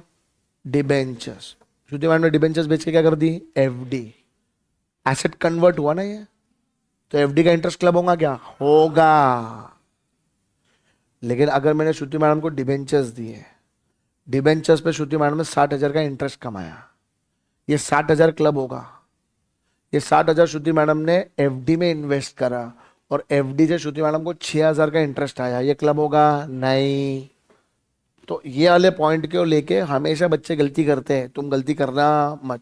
इंस्टीट्यूट ने इतना बढ़िया सम लिया ना, इलस्ट्रेशन नंबर 5, बहुत बढ़िया सम है, तो इसलिए इसके ऊपर ध्यान दो। यहाँ पे भी वही हुआ है, एक्स ने 1000 शेयर्स जो है वो क्या करे बेटा? अपनी वाइफ को गिफ्ट कर दिए। वाइफ को क्या मिला इसके ऊपर? 60,000 का इंटरेस्ट, डिविडेंड मिला, नॉट इंटरेस्ट, डिविडेंड। प्लस फिर वाइफ ने ये शेयर्स बेच के कितने रुपए आ गए? 10 लाख। फिर वाइफ ने ये 10 लाख 60,000, 60,000 इन डिविडेंड एंड 10 लाख जो शेयर्स बेच के पैसा आया, ये क्या कर दिया वाइफ ने? एक हाउस प्रॉपर्टी में इन्वेस्ट कर दिया, जिसका रेंट कितना आ रहा है? 53,000। कितना आ रहा है बेटा? 53,000। अब ये लोग बोलते कि बाबा तुम बताओ कि इसमें क्या होगा और क्या नहीं होगा। देखो एकदम simple. Case A, dividend from non domestic company, mister x में कितना जाएगा? 60,000। जाएगा क्या? हाँ। दूसरा, 6 लाख के शेयर्स थे। अभी यहाँ पे 49(1) वाली बात है, अभी मैं तुमको कैपिटल गेन रिवाइज नहीं करा सकता। ये सम के अंदर कैपिटल गेन भी आ गया। कैपिटल गेन कंप्यूट करना था ना, क्या कंप्यूट करना था? Capital gain. वाइफ ने शेयर्स बेचे हैं, कितने में बेचे? 10 lakh. What will be the cost of acquisition for wife of the husband? Husband ने कितने में खरीदा था? 6 लाख। कितने में खरीदा था? 6 लाख। तो 4 लाख रुपए का क्या हो गया बेटा? 4 लाख का क्या हो गया? Short term capital gain. ये भी क्या हो जाएगा? Club. Every type of income is going to be club, चाहे अदर सोर्सेज की इनकम हो या कैपिटल गेन की इनकम हो, हर एक टाइप की इनकम क्या करने वाले हम लोग? Club. Every type of income will be club. तो 4 लाख रुपए क्या कर दिया हम लोगों ने? क्लब। यहां तक तो सब कुछ सही है। अब वाइफ को क्या मिला है बेटा? 53,000 का हाउस प्रॉपर्टी का इनकम। अब देखो यहाँ पे सबसे पहले यहाँ पे इन्होंने टैक्सेबल हाउस प्रॉपर्टी का इनकम नहीं बोला है। टैक्सेबल हाउस प्रॉपर्टी का इनकम बोला क्या? नहीं। इसलिए हम लोग क्या करते मालूम है? 24A का स्टैंडर्ड डिडक्शन क्या करते हैं? माइनस। 24A का 53,000 में अगर आप 30% माइनस कर दो तो आपका टैक्सेबल हाउस प्रॉपर्टी इनकम आ जाएगा 37,100। अब ये इनकम है, एसेट कन्वर्ट करके नया एसेट लिया है, ये उसका क्या है? इनकम 37,100। लेकिन ये नया एसेट लेने के टाइम पे जो अपन ने पैसा डाला, सिर्फ ओरिजिनल एसेट का पैसा नहीं डाला, ओरिजिनल एसेट के ऊपर जो अपने को इनकम मिला उसका भी क्या डाला हुआ है? पैसा। तो इसलिए ये पूरा 37,100 क्लब होने वाला नहीं है। कितना क्लबिंग होगा? प्रोपोर्शनेट। कितना क्लबिंग होगा बेटा? प्रोपोर्शनेट। प्रोपोर्शनेट मतलब कैसा? सिंपल है भैया, देखो यहाँ पे ध्यान देना है। इन the hands of mister x, x मतलब कौन? हस्बैंड। हस्बैंड ने जो एसेट दिया था उसका ओरिजिनल वैल्यू कितना था? 6 लाख। कितना था? 6 लाख। तो हस्बैंड के हिस्से में कितना आएगा? देखो 37,100 into 6 lakh divided by 10,60,000। 10,60,000 total investment है। हस्बैंड के एसेट की वैल्यू कितनी है? 6 लाख। बताओ कितना अमाउंट आता? 21,000। तो 37,100 में से हस्बैंड में कितना जाएगा? 21,000। वाइफ में कितना जाएगा फिर? 16,100। तो हस्बैंड ने जितना डाला हुआ है, हस्बैंड के एसेट की वैल्यू हस्बैंड के अंदर क्लब होगा, वाइफ के अंदर वाइफ के एसेट की वैल्यू एंड इंटरेस्ट और इनकम, सॉरी जो इनकम कमाया है उसका वैल्यू क्या हो जाएगा? क्लब। ये रेगुलर में लिया हुआ सम है, सबसे इंपॉर्टेंट सम है, इसको छोड़ने का नहीं, इसको गलती से भी छोड़ेंगे क्या, नहीं। आगे देखना है यहाँ पे, ये एक केस किया अपन ने। दूसरा केस क्या बोलता है, a newly form partnership firm, मतलब 10,60,000 कहीं में डाल दिए, newly form partnership firm. Partnership firm से जो प्रॉफिट आता है वो एग्जेम्प्ट होता है, जो इंटरेस्ट आता है वो क्लब होता है, जो रेमुनरेशन मिलता है वो क्लब नहीं होता है। And contributed the initial capital, interest received the taxable portion on such contribution is 13,250 and share of profit is 20,000. 20,000 no clubbing. 13,250 again proportionate. 6 lakh divided bye 10 lakh 60,000, उतने का शेयर किसका जाएगा, हस्बैंड, रिमेनिंग किसका जाएगा, वाइफ। तो देखो 13,250 into 6 lakh divided bye 10 lakh 60,000, आप करोगे तो कितना आंसर आएगा, 7,500। बचा हुआ किस में जाएगा, वाइफ, बचा हुआ किस में जाएगा, वाइफ। सिमिलरली नेक्स्ट केस देखना है, this 10,60,000 are invested in a newly start proprietary business है, प्रोप्राइटरी बिजनेस है, and business and contributed capital profit accrue for the year is 42,400। 42,400 into 6 lakh divided by 10,60,000, आप जब प्रोपोर्शनल बेसिस पे निकालोगे तो answer आएगा 24,000। रिमेनिंग कितना है रे प्यारे बेटा, 18,400। कितना है रे बेटा, 18,000। ये क्या हो जाएगा, वाइफ के अंदर क्लब होगा। ये आपका केसेस है, ये वाले सम को आप एलडीआर मार्क कर लेना। क्या मार्क कर लेना, एलडीआर। हाई चांस अगर इंस्टीट्यूट को भैया 7 मार्क का क्लबिंग डालना है, सबसे बेस्ट समय है, सबसे बेस्ट सम, क्योंकि इसके अंदर हार्डकोर क्या है, कैलकुलेशन। और जो आदमी प्रोविजन लगा पाएगा वही क्या कर पाएगा बेटा, कैलकुलेशन कर पाएगा। ना तो जनरली मैंने देखा है बहुत लोग प्रोविजन लगा पाते क्या, नहीं, जिसके वजह से फिर वो लोग कैलकुलेशन कर पाते नहीं है। तो अपने को वो गलती करने का नहीं है, याद रखने का है, भूलने का नहीं है, ठीक है। तो एलडीआर मार्क करके रखना। ओके, अभी ये मैंने आपको बता दिया, अगर अपन ने किसी थर्ड पर्सन को एसेट ट्रांसफर किया और एसेट वो यूज कर रहा है for the benefit of the spouse, तो जो थर्ड पर्सन को इनकम आ रहा होगा किसके अंदर क्लब होगा, ट्रांसफरर। और ये जो प्रोविजंस है, ये जो प्रोविजंस है एज इट इज किसको एप्लीकेबल होते हैं, सन्स वाइफ। एक रिश्ता वाइफ है, दूसरा कौन सा रिश्ता है, सन्स वाइफ। सन्स वाइफ के टाइम पे पूरे के पूरे प्रोविजन जो आपने पढ़े ना पीछे, पूरे के पूरे डिट्टो क्या होते हैं बेटा, एप्लीकेबल। पूरे के पूरे डिट्टो क्या होते हैं, एप्लीकेबल। क्या अपन ने कोई एसेट ट्रांसफर किया, क्या ट्रांसफर किया, कोई एसेट, तो सन्स वाइफ को जो बहू को इनकम आएंगी वो भी क्या हो जाएंगी, ससुर के अंदर क्लब। और अगर ससुर ने, जैसे अभी से अमिताभ बच्चन ने किसी ट्रस्ट को कोई प्रॉपर्टी ट्रांसफर करी है और ट्रस्ट को बोला कि प्रॉपर्टी की जो इनकम है तुम यूज करोगे ऐश्वर्या राय बच्चन के बेनिफिट के लिए, तो यहाँ पे भी जो ट्रस्ट को पैसा आ रहा है किसके अंदर क्लब हो जाएगा, अमिताभ बच्चन। किसमें क्लब हो जाएगा बेटा, अमिताभ बच्चन। तो वहां पे भी क्या हो जाएगा बेटा, क्लबिंग। क्या हो जाएगा, क्लबिंग। फिर आपका नेक्स्ट आता है बेटा, देखो एक हो गया आपका वाइफ, दूसरा क्या आता है, सन्स वाइफ, तीसरा क्या आता है आपका माइनर चाइल्ड। तीसरा क्या आता है आपका, माइनर चाइल्ड का एक एग्जामिनेशन, एक क्वेश्चन आता है एग्जामिनेशन का एमसीक्यू में, माइनर चाइल्ड की इनकम जब भी क्लब होती है कितने रुपए का एग्जामिनेशन मिलता है, 1,500 पर मंथ या पर एनम, पर एनम।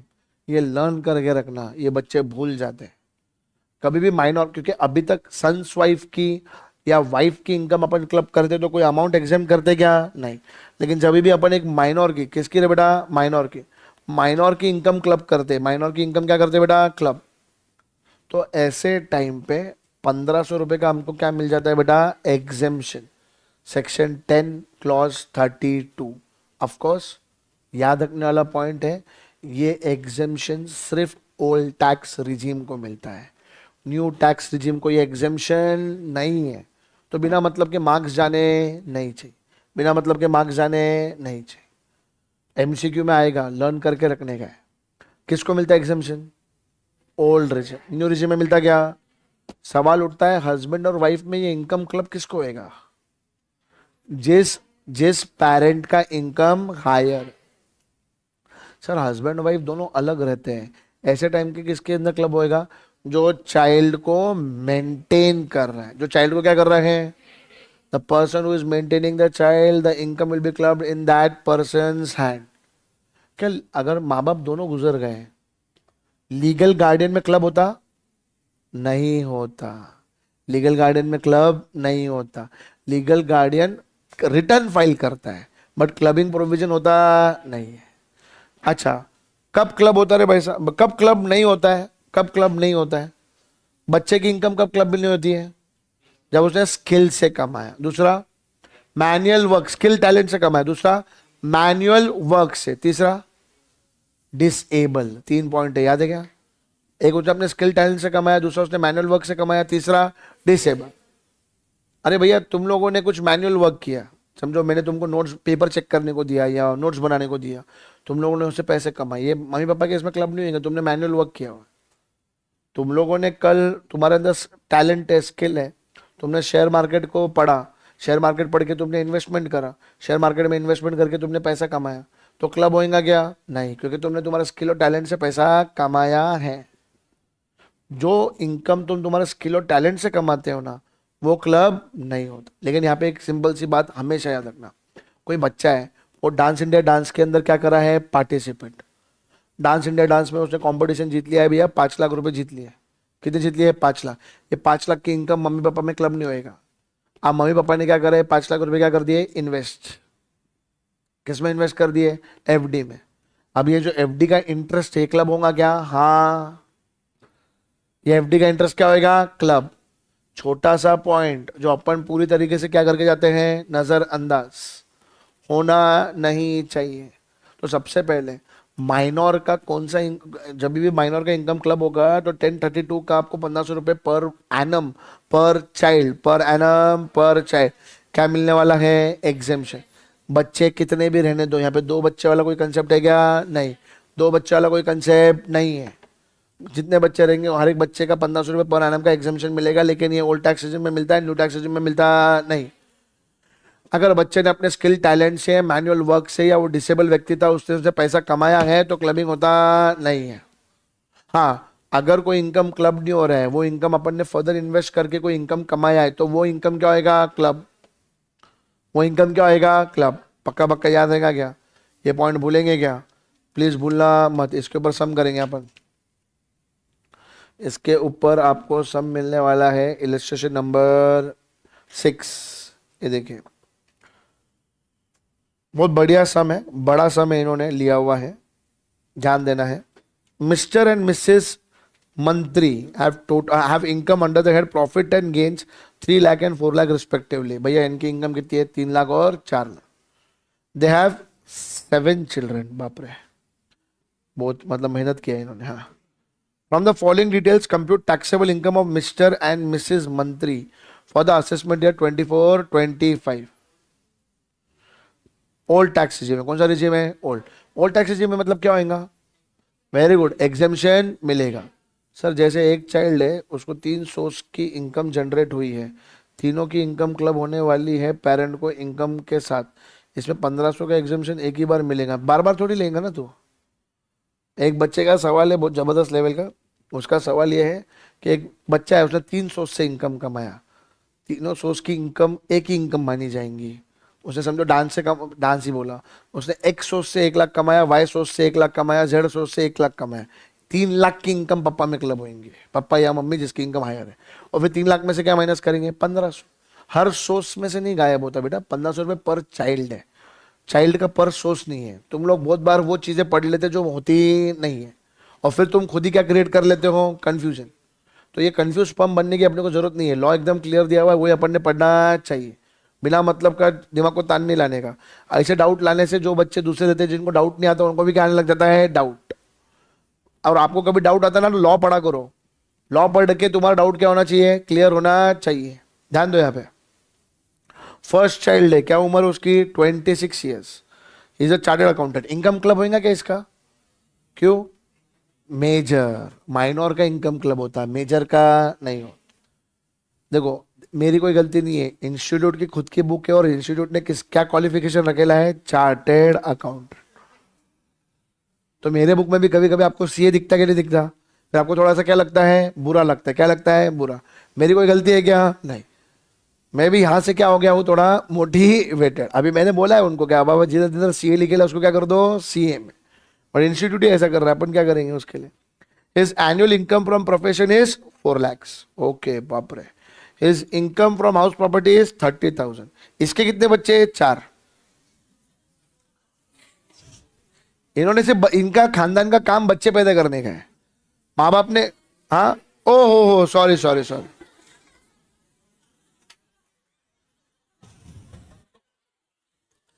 ये मेरे लिए कौन सा गांजा मैं मार के आया हूं, मेरे को तुमको बताना पड़ेगा, लेकिन तुमसे बर्दाश्त होएगा नहीं, इसलिए मैं बताऊंगा नहीं. ठीक है, आई एम रियली सॉरी. आ जाओ. कितना कितना बच्चा एक ही है रे भाई, उसकी 4 साल की उम्र है. ठीक है, ये क्या इंग्लिश इसको कम आती है, थोड़ा बहुत प्रॉब्लम होता है. ठीक है, ध्यान दो यहाँ पे. He has a son 4 years old who has earned interest on FD of 5,000. इसके बच्चे की इनकम पप्पा के अंदर क्या हो जाएंगी? क्लब. पप्पा के अंदर जब क्लब होंगे तो 1500 रुपए इसको अपने बच्चे का क्या मिलेगा? Exemption. Second child, age 17 years, been married daughter who is a stage singer, earned income 1 lakh. She earned interest on FD 8,000. Such FD has been made out of such singing income. बोलो ये club होएगा क्या रे बेटा? ये club होएगा क्या? क्यों नहीं क्लब होएगा? ये 1 लाख क्लब नहीं होएगा ना? क्यों नहीं होएगा? अच्छा, 8,000 क्लब होएगा? हाँ, 8,000 क्लब होएगा ना. मैंने बोला डांस इंडिया डांस से तूने पैसा कमाया, डांस इंडिया डांस का पैसा तुमने काय में डाल दिया? FD. तो FD का इंटरेस्ट क्या होएगा? क्लब. स्किल टैलेंट से कमाया हुआ पैसा क्लब नहीं होता है, लेकिन स्किल टैलेंट से जो पैसा कमाया है उस पैसे से तो तुम पैसा कमाते हो, क्या होता है? क्लब. स्किल टैलेंट वाला पैसा क्लब नहीं होएगा, लेकिन जो स्किल टैलेंट से पैसा कमाया उस पैसे के ऊपर का जो पैसा है वो क्या होएगा? क्लब. ये पॉइंट याद रखने का है, भूलने का नहीं है. ये पॉइंट याद रखने का, भूलने का नहीं है. Good morning sir. Good morning बेटा. Good morning. Good morning. हाँ, ध्यान दे यहाँ पे. अभी अपने से अपन एक करे हुए ना, तो अभी अपन बोल नहीं सकते. अभी फिट्टूस हो गया. अब इसके बाद बोलो फिर दिखा. 8,000 रुपए क्लब होंगे. 8,000 रुपए में से 1,500 रुपए क्या कर देंगे अपन? माइनस. कितना होता हो? बाप रे, सही है. आ जाओ. थर्ड चाइल्ड, क्या उम्र है इसकी? 16. सफरिंग फ्रॉम डिसेबिलिटी, ब्लाइंड है भाई साहब. He has received interest income 40,000 for a loan given to private firm. He is dependent on Mrs. मंत्री. ये इनकम क्लब होने वाला है क्या? मैंने बोला तुमको डिसेबल का इनकम क्लब नहीं हो. डिसेबल का income club. Very good. Fourth child, age 14 years. Gap बहुत है, 26, 17, 16. ये तो बैक टू बैक हुआ है. ठीक है, यहाँ पे क्या है? टाइम है. हाँ. Has earned income of 45,000 out of his physical and mental effort. इसको मैनुअल वर्क बोलते. क्या बोलते हैं? मैन. फिजिकल तुम कुछ और मत सोचना. 14 साल का ये बेटा वो अभी. हाँ, तुम लोग कुछ और ही नहीं किया. Expenditure income to earn such income is 15,000. वाह वाह वाह. His loss from house property is 30. एक बच्चा पूछा था कि सर लॉस का एग्जाम्पल, चलो ये लो एग्जाम्पल, मतलब ये क्या हो जाएगा बेटा? क्लब. ये क्या हो जाएगा? क्लब. लेकिन सुनना ध्यान से. अभी यहाँ पे अपन जब 45,000 उसकी इनकम है, 45,000 की इनकम कमाने के लिए उसने क्या किया हुआ है? 15,000 का खर्चा. तो इसका नेट इनकम कितना होता है? 30,000. ये 30,000 क्लब होने वाला नहीं है. नहीं होएगा ना. मैनुअल वर्क से कमाया. किससे कमाया उसने? अरे बोलो मत. किससे कमाया उसने? Manual works. अब हाउस प्रॉपर्टी का इनकम क्या हो जाएगा? क्लब. जब हाउस प्रॉपर्टी का इनकम क्लब करेंगे ना, 1,500 रुपए का एग्जेम्पशन लेने का नहीं. बात समझ में आ रहा है कि नहीं आ रहा? अरे क्या नहीं समझा? तो तुम क्या बोलेंगे? Fourth child. फोर्थ चाइल्ड का इनकम कितना क्लब होएगा? 30,000 लॉस. चलो, इनकम क्लब हो रहा पर चाइल्ड का 1,500 रुपए का एग्जेम्पशन. 1,500 रुपए एग्जेम्पशन, 31,500 का लॉस क्लब. ऐसा होएगा क्या? नहीं. कभी भी ऐसा करना मत. ऐसा करना मत. क्लब कितना होएगा? मात्र 30,000. कितना क्लब होएगा? 30,000. Fifth child, age 12 years, is a partner in a partnership firm from which he earned interest income taxable of 40,000 and share of profit 35,000. ये तो exempt income. ये कौन सा income है? Exempt. Other two partners are other two partners of the firm are Mr. and Mrs. मंत्री. अरे तो घर की बात है, तो ये इनकम क्या होगा? क्लब. ये स्किल टैलेंट थोड़ी है बच्चे को. अपने बच्चे को बस डाल दिया है minor can be admitted for the benefit of the firm. मालूम है ना तुम लोगों को? ऐसे डाल दिया उसको, ले लो उसका टैक्स का बेनिफिट मिलने के लिए. मिलने वाला है क्या? नहीं. ये इनकम क्या कर देंगे हम लोग? क्लब. क्या कर देंगे हम लोग? क्लब. 40,000 में से हम 1,500 रुपये माइनस कर देंगे. कितना आएगा? 38,500. सिक्स चाइल्ड, अरे तुम अभी सम पे ध्यान दो, यहाँ पे ध्यान दो। Six child age 9 years has 1000 debentures of 100 each of a public sector company acquired through will of his grandfather. बोलो, ग्रैंडफादर ने क्या दे दिया इसको, सबसे छोटे को, सबसे नहीं इसके बाद एक और है, बाप रे, क्या दे दिया इसको, 1000 डिबेंचर्स। उसके ग्रैंडफादर के विल से इसको क्या मिला है, डिबेंचर्स मिले हुए। Interest income on such debentures is 10,000। भैया देखो ध्यान से, क्या ये इनकम क्लब होएगा? हाँ, इसको ग्रैंडफादर ने क्या किया, डिबेंचर्स गिफ्ट किया था।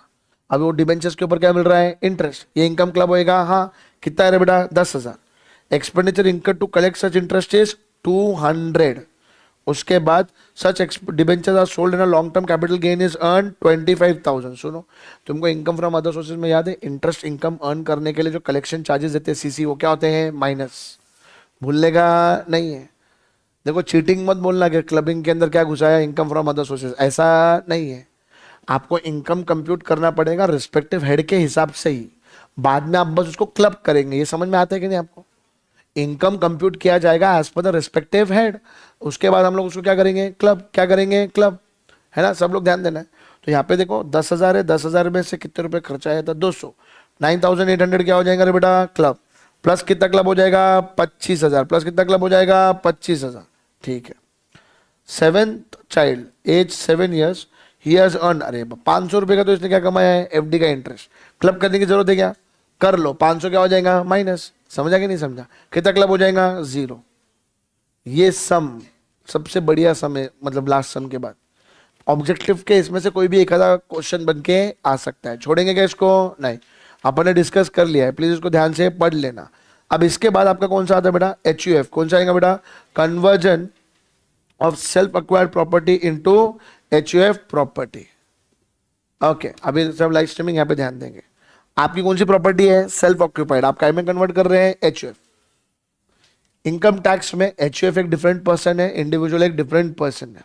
मैंने इंडिविजुअल में कोई प्रॉपर्टी बनाई है, ये प्रॉपर्टी मैंने काय में कन्वर्ट कर दी है, काय में कन्वर्ट कर दी है, HUF में। अब HUF को जो इंटरेस्ट, सॉरी, जो इनकम आएगा वो किसके अंदर क्लब होएगा, मेरे अंदर। आकाश अग्रवाल की कोई प्रॉपर्टी है, आकाश अग्रवाल ने प्रॉपर्टी किसको ट्रांसफर कर दी, HUF, खुद के HUF को। अब ये HUF को जो इनकम मिलेगा इस एसेट का, किसके अंदर क्लब हो जाएगा, आकाश अग्रवाल।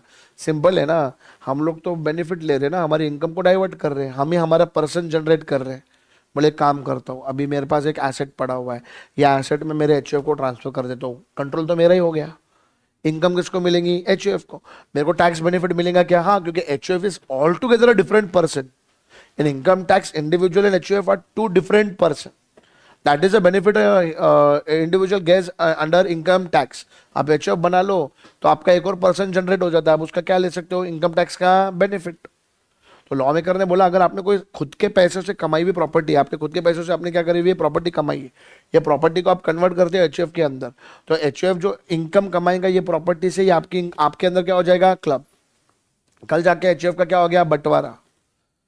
समझो मेरे पास एक बिल्डिंग है 2 फ्लोर की, एक बिल्डिंग है कितने फ्लोर की, 2। तो ये मैंने HUF को ट्रांसफर कर दिया था। तो जब तक HUF के पास ये बिल्डिंग थी, इसका इनकम मेरे आकाश अग्रवाल के हैंड्स में क्या होता था, क्लब। कल जाके HUF का बंटवारा हो गया, फर्स्ट फ्लोर मिल गया मेरे लड़के को और ग्राउंड फ्लोर मिल गया श्रुति मैडम को, है ना। ऐसा इसका बंटवारा कर दिया, इसका क्या कर दिया हम लोगों ने, बंटवारा कर दिया, ऐसा। ओके, अब ये जो बंटवारा करा हुआ है, लड़के को जो इनकम आएगी वो मेरे अंदर, लड़का या डॉटर के अंदर जाए, लड़के के अंदर जाए, वो क्लब होने वाला नहीं है। पर श्रुति मैडम के हिस्से में जो प्रॉपर्टी आई है, उस प्रॉपर्टी का इनकम मेरे हैंड्स में क्या आएगा, क्लब। ये बात भूलने का नहीं है। इसके अंदर भी बहुत बढ़िया क्वेश्चन है, illustration number 7, Todi is a member वाला, ये बहुत बढ़िया क्वेश्चन है। मतलब नहीं क्या, ये अपन ने अपने रेगुलर में देखा हुआ है ऐसे टाइप का, तो ये बहुत बढ़िया वाला टाइप का है, ध्यान देना है। देखो क्वेश्चन क्या है। अच्छा, लाइव स्ट्रीमिंग अभी तुम लोग एक दूसरे की बात में ले लो, अभी कंसेप्ट के ऊपर ध्यान दो। एक दूसरे की लेंगे तो कल एग्जामिनर तुम्हारी लेगा, इसलिए ध्यान दो अभी यहाँ पे। Mr Todi is a member of HUF. It consists of Mr. Todi, Mrs. Todi, Mr. Todi's major son Mr. A and Mr. Todi's minor son Mr. B. ठीक है, माइनर सन की इनकम क्लब होगी, मेजर सन की इनकम क्लब होती नहीं है, याद रखना है। HUF के अंदर हस्बैंड है, वाइफ है और 2 बच्चे, एक मेजर है एक माइनर है। On 1/4/2022, Mr. Todi transfer his house property acquired through his personal income to HUF without any consideration. मतलब self acquired property has been converted to HUF. Therefore, the income generated from such property is going to be clubbed in the hands of the transferor. मतलब mister Todi के हाथ में क्या करेंगे? Club. On 1/7/2023, HUF is partition. Partition कब हुआ है? 1 जुलाई. अप्रैल मई जून किसके पास था ये प्रॉपर्टी? HUF. उसके बाद प्रॉपर्टी क्या हो गया? Partition. And such property is divided equally distribute हो गया. 4 मेंबर है, सबको कितना टक्का मिल रहा है? 25 25 25 25. सब बहुत बढ़िया है, ध्यान देना. 25 25 25 25. हस्बैंड को 25% मिल रहा है, वो तो हस्बैंड की इनकम है. वाइफ को जो 25% गया है वो हस्बैंड के इसमें क्लब होगा. HUF का भी पढ़ा था. मेजर सन को जो 25% मिला वो क्लब होगा? नहीं. माइनर सन को जो 25% मिला है वो माइनर सन की इनकम, इसलिए क्या होएगा? क्लब. HUF के रूल में क्लब नहीं होएगा. जो पीछे आपने माइनर सन की इनकम पढ़ा था उसके अंदर क्या होएगा? क्लब. याद देगा क्या? पक्का. Net annual value of the property is 80,000. NAV दे दिया डायरेक्ट. एंड दैट वो कौन से साल का? 22-23. ध्यान से देखो. And that for 23-24 is 1 lakh. State the tax treatment for both the years. Both the year का बताना है. बोथ द ईयर मतलब 22-23 का भी बताना है बेटा और 23-24 का भी बताना है. 22-23 में प्रॉपर्टी किसकी है? HUF. क्या इसका NAV था? 80,000. 24A माइनस करो 30% तो कितना आएगा? 56,000. 56,000 ये इनकम HUF को मिला. 100% किसके अंदर क्लब होने वाला है? ये मिस्टर तोड़ी. तो 22-23 में ये 56,000 किसका इनकम माना जाएगा? मिस्टर तोड़ी. लेकिन अब हुआ क्या? 23-24 में अप्रैल मई जून ये HUF की प्रॉपर्टी थी. जुलाई से लेके मार्च के बीच में, मतलब जुलाई में प्रॉपर्टी डिस्ट्रीब्यूट हो गई. तो अभी जुलाई से लेके मार्च में सबके पास 25-25-25% है. कितना है बेटा? 25 25 25 20. तो पहला जो 3 महीने का रेंट है, पहला जो 3 महीने का रेंट है, कौन से टाइम पे पूरा अमाउंट क्या लिखा है? कौन सा वाला है? कौन से टाइम पे पूरा अमाउंट डैश होगा? मेरे को समझा नहीं यार, आप ऑफिस से भेजना. नहीं समझ में नहीं आया मेरे को. प्लीज जरा अच्छे से भेजो. टाइपिंग तो अच्छे से कर लो यार. क्लब होगा कौन से टाइम पे पूरा अमाउंट क्लब होगा? कौन से टाइम पे पूरा अमाउंट क्लब होगा? मतलब बेटा देखो, अगर टैक्सेबल इनकम लिखा हुआ है मतलब क्लब होगा. टैक्सेबल इनकम नहीं लिखा हुआ है, यहाँ पे NAV लिखा हुआ है ना बेटा, पढ़ो ना जरा. देखो तुम ऐसा रट्टा मारने का काम कर ले तो हो जाएगा जीवन में. यहाँ पे क्लियरली क्या बोला हुआ है? क्या ये हाउस प्रॉपर्टी का? NAV. ये पढ़ो ना यहाँ पे. देखो इसको क्या बोलते हैं? Net annual value. GAV municipal tax. NAV 24A 24B. Income from house property. Taxable income कौन सा इनकम है? टैक्सेबल. तो अभी अगर आप रट्टा मारेंगे ना तो आपको दिक्कत हो जाएगी. ये पढ़ने वाली बात होती है, ठीक है? ध्यान दो यहाँ पे. अगले साल कितना रुपए इनकम है? 1 लाख. पहले तो आप 1 लाख में क्या करो? 24A माइनस करो. कितना इनकम हो जाता है पूरे साल का? 70,000. 4 क्वार्टर है. एक क्वार्टर का कितना होएगा? 70,000 डिवाइड बाय 4 करो. 17,500. क्या हो जाएगा बेटा? 17,500. तो 17,000 ये क्वार्टर का, अप्रैल मई जून का. 17,500 ये रेंट किसको मिला? HUF. ये किसका इनकम माना जाएगा? तोड़ी का. किसका माना जाएगा? तोड़ी का. अरे बैठ रहा है दिमाग में? 70,000 पूरे साल का है. एक क्वार्टर का रेंट किसको मिल रहा है? मिस्टर तोड़ी. किसको मिल रहा है? मिस्टर तोड़ी. तो किसका इनकम माना जाएगा? सॉरी, ये किसको मिल रहा था? HUF. किसका इनकम माना जाएगा? मिस्टर तोड़ी. अब रिमेनिंग 3 क्वार्टर्स जरा मेरे को 70,000 में से 17,500 माइनस करके बताओ कितना होता? 52,500. ये 3 क्वार्टर का डिवाइड बाय 4 करके बताओ जरा कितना होता है? 13,500. ठीक है. सॉरी. अरे झगड़ा नहीं करना है. कितना? 125 है. डांटो मत मेरे को, ध्यान से सुनो. रो दूंगा मैं, ध्यान दो. यहाँ पे सुनो. 13,125 है. कितना है? 13,000. ये 13,125 तोड़ी को मिलेगा, तोड़ी की वाइफ को मिलेगा, मेजर सन को मिलेगा और माइनर सन को. बंटवारा हो गया ना 25-25-25 का. इसे डिवाइड बाय 4 किया, इसलिए क्या किया? Divide by 4. बैठा क्या यहां तक दिमाग में? अब तुम तोड़ी का देखो इनकम. तोड़ी के लिए जो HUF को मिला था कितना था? 17,500. खुद को मिला उसको 13,125. वाइफ को जो 13,125 मिला वो भी किस में जाएगा, तोड़ी। देखो वाइफ को 13,125 मिला तो माइनस कर देने का, वो किस में डाल देने का, तोड़ी में, मिस्टर तोड़ी में, क्लब होएगा ना। मेजर सन को कितना मिला है, 13,125, क्लबिंग होगा क्या, नहीं। माइनर सन को कितना मिला है, 13,125, कितना मिला हुआ है, 13,001, ये क्लब हो जाएगा। हाँ लेकिन भूलो मत, ये जब क्लब होगा ना, पहले आपने अभी पापा के इसमें इनकम डाल दी 13,125 माइन, यहाँ पे लिखता हूँ मैं 13,120, इसमें क्या माइनस कर देना, 1,500। ये 1,500 रुपये माइनस करना भूलना मत, पक्का पक्का याद रहेगा, 100% याद रहेगा, भूलेंगे क्या पॉइंट को। तो देखो वही सब है यहाँ पे, थोड़ी का 17,500, वाइफ का नहीं सॉरी वाइफ का नहीं, खुद का 13,125, वाइफ का 13,125, छोटे बच्चे का 13,125 माइनस उसका 1032 का एग्जेम्पशन, थोड़ी का इतना इनकम आएगा, वाइफ का नील है, माइनर सन का नील है, मेजर सन का इनकम मेजर सन का ही माना जाएगा। तो यहाँ पे आपने आपके क्लबिंग के जो भी कहते हैं बेटा इंपॉर्टेंट प्रोविजंस, वो क्या कर दिया आपने, खत्म। सारे इंपॉर्टेंट प्रोविजंस आपने क्या कर दिए इसके अंदर, खत्म कर दिए। तो ये सम मतलब ये जो चैप्टर है अभी इसके अंदर मैं आपको एक और सम एचयूएफ का करवाता हूँ, इलस्ट्रेशन नंबर 9, एक सेकंड रुको, 9 नहीं 10, इलस्ट्रेशन नंबर 10। पहले अपन एक और सम देख लेते हैं, इलस्ट्रेशन नंबर 10। 8 और 9 आपको होमवर्क में करना है, 8 और 9 आपको किस में करना है, होमवर्क। देखो यहाँ पे ध्यान से, मिस्टर बालू is a karta of HUF, okay, whose members derive income as given below. Income from Balu's own business 50,000, ये तो बालू का इनकम है, बालू के अंदर ही जाएगा। मिस्टर बालू अ डर्मेटोलॉजिस्ट, टैक्सेबल सैलरी, मिसेस बालू है ये, वो कौन है, एक डॉक्टर है ना, डर्मेटोलॉजिस्ट है, स्किन वगैरह हेयर का जो डॉक्टर है तो उसको डर्मेटोलॉजिस्ट बोलते हैं। तो भैया उसको कितनी इनकम आई है, 80,000, ये टैक्सेबल सैलरी है, डॉक्टर है, डॉक्टर की सैलरी क्लब होंगी क्या, नहीं। और ये टैक्सेबल सैलरी लिखा है, स्टैंडर्ड डिडक्शन माइनस करने की जरूरत नहीं है, ये ग्रॉस सैलरी नहीं है, टैक्सेबल सैलरी बोला है मतलब क्या माइनस करने की जरूरत है, नहीं। Minor son Deepak earning interest on FD with ABC limited which were gifted to him by his grandfather, 15,000, 15,000 क्या हो जाएगा, क्लब हो जाएगा।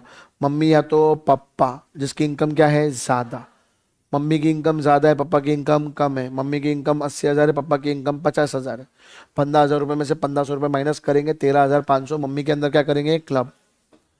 Minor daughter Priya gave a dance performance and received a remuneration 1 lakh, ये माइनर डॉटर की इनकम रहेंगी, नो क्लबिंग।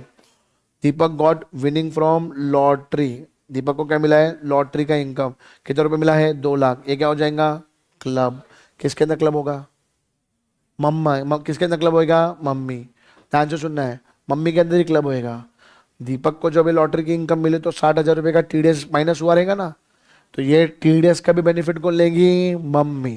टैक्स जमा हो गया ना, उसका बेनिफिट भी कौन लेने वाली है, मम्मी। तो मम्मी की इनकम में क्या क्या आता है देखो जरा, 80,000, 13,500 प्लस 2 लाख। अभी 2 लाख में 1,500 रुपये माइनस मत करना, क्यों, दीपक की है ना, दीपक की एक्चुअली में दीपक की इनकम कितनी है, 2,15,000, उसमें से आपने माइनस कर दिया 1,500, तो कितना इनकम होता है, 2,13,500। बार बार माइनस करते बैठेंगे क्या, नहीं। अरे पक्का पक्का याद रहेगा क्या, 100% याद रहेगा क्या। देखिए आपके लिए होमवर्क के लिए कौन सा सम है, सम नंबर 8, एक सेकंड ना, सम नंबर 8 है, और उसके बाद कौन सा सम है, सम नंबर 9। ये 2 सम आपके लिए होमवर्क है। अब ये एक सम है, अब ये देखो, ये आप ही मेरे को बताओ एक एक करके क्या करने का और क्या नहीं करने का। लास्ट सम है, खत्म होने आया, एकदम लास्ट सम है, एक एक करके आप मेरे को एडजस्टमेंट बताना है, क्या करना है क्या नहीं, ओके। क्योंकि जो जनरल प्रोविजन है वो आप पढ़ लेना, 60, 61, 62, 60, ये जो है ना 60, 61, 62 वो तुम पढ़ लेना। एसेट ट्रांसफर किया है विदाउट कंसिडरेशन, इररिवोकेबल ट्रांसफर है, इनकम ट्रांसफर किया है, नहीं क्या, असाइनमेंट किया है, क्या किया है, असाइनमेंट। ये वाला देखो अभी, Ram and Mrs Ram submit the following particulars of their income relevant for the assessment year 24-25. Mrs. Ram received a salary of 3 lakh computed का मतलब क्या है, टैक्सेबल, कंप्यूट हो गया ना। अभी कोई बच्चे को क्या ये मालूम नहीं था इसलिए ऑफिस से बोलना पड़ रहा है, कंप्यूटेड मतलब ये इनकम पूरी तरीके से कंप्यूट हो चुका है, कैलकुलेट कर दिया है, एज पर लॉ क्या कर दिया है, कैलकुलेट, मतलब टैक्सेबल है, क्या है, taxable. Taxable allowance of 22,500 from G Limited, in which his father-in-law holds 25% of equity share capital and she herself holds 10% of equity share capital. ठीक है भाई साहब. तो भैया father in law is holding, but father in law will not become relative for her. उसके लिए बनेंगे क्या? नहीं. रिलेटिव का मतलब क्या है? Spouse, brother, sister, any linear assistant and dissident. Individual का लीनियर एसिडेंट एंड डिसिडेंट. मेरे लिए मेरे मम्मी पापा रिलेटिव है, श्रुति मैडम के लिए मेरे मम्मी पापा इस पर्टिकुलर ट्रांजेक्शन में रिलेटिव नहीं है. तो ये जो इनकम है 52,500 की, ये किसकी इनकम मानी जाएंगी? ये किसकी इनकम मानी जाएंगी? मिसेस राम की. क्लबिंग होने वाला नहीं है, क्लबिंग होने वाला नहीं है, याद रखने का है. अगला देखो, Ram receive the salary of 11,340 computed, मतलब टैक्सेबल. ये क्या है बेटा? टैक्सेबल.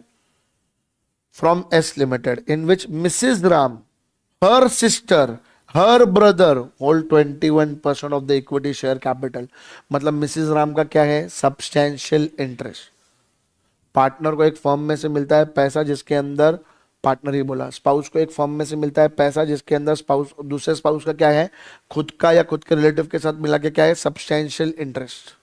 खुद का अपने इसके साथ क्या है? सब्सटैंशियल. तो इनकम क्या हो जाता है? क्लब. इनकम क्या हो जाता है? क्लब. याद रखने का, भूलने का नहीं है. सर एचयूएफ के मेंबर की इनकम, बेटे अपन एचयूएफ का अलग, ये अलग, ये क्लबिंग वाली बात चल रही है ना बेटे. थोड़ा सा देखो, गांजा मारेंगे तो अच्छा रहेगा. एचयूएफ जब पैसा डिस्ट्रीब्यूट करता है तब एग्जेम्पशन आता है.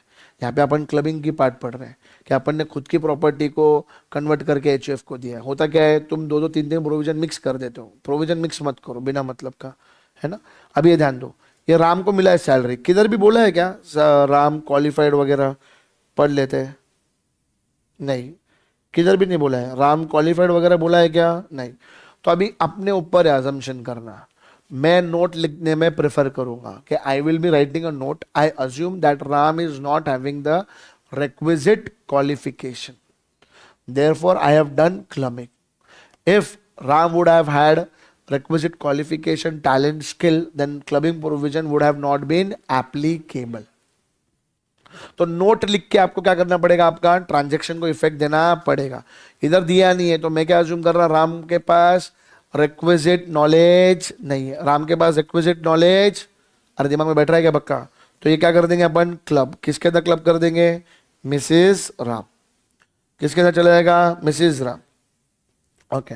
Ram is a 10% share partner in EFG, a partnership firm which is engaged in the business of business identical to G Limited and receives 75,000 as salary and interest from the firm during the relevant previous year.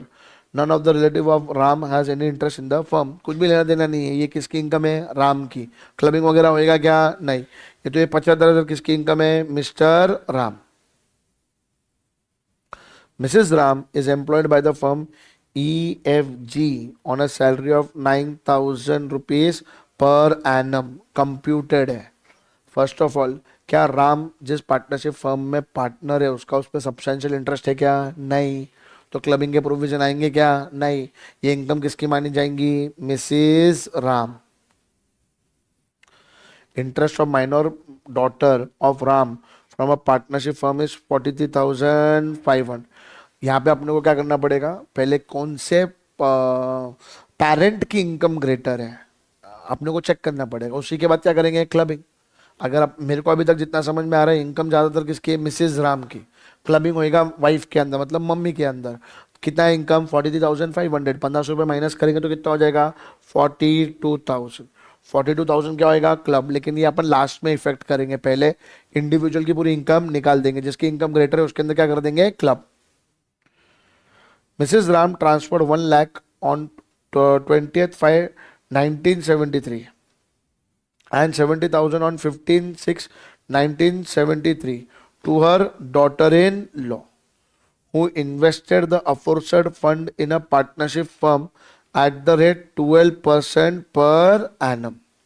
Out of the interest income, her daughter-in-law has purchased debentures in an Indian companies and during the previous year she earned the interest of 2,000. अभी ध्यान से समझना है अपने को ये particular point के ऊपर. देखिए कब ट्रांसफर, ये जो अपन स्पाउस का ट्रांसफर है ना, यहाँ पे ईयर है डॉटर्स सन्स वाइफ के बारे में, just give me a second.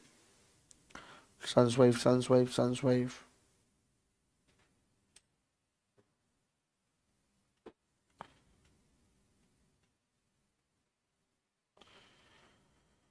यहाँ पे ईयर याद रखना पड़ेगा आपको। If in computing the total income of an individual, income arising from the asset transfer to son's wife after 31 May 1973 without adequate consideration shall be included. मतलब कब से ये 31/5/1973, उसके बाद के ट्रांजैक्शन में अगर सन्स वाइफ को एसेट ट्रांसफर किया गया है तो सन्स वाइफ को उस एसेट से जो इनकम आएगी वो ट्रांसफरर के लिए क्या रहेगी, क्लब। तो ये डेट आपको क्या करनी पड़ेगी बेटा, लर्न। सन्स वाइफ के लिए कौन सी डेट है रे बेटा, 31 May 1973। अब यहां पे अगर आप देखोगे ना, किधर गया किधर गया किधर गया किधर गया किधर गया,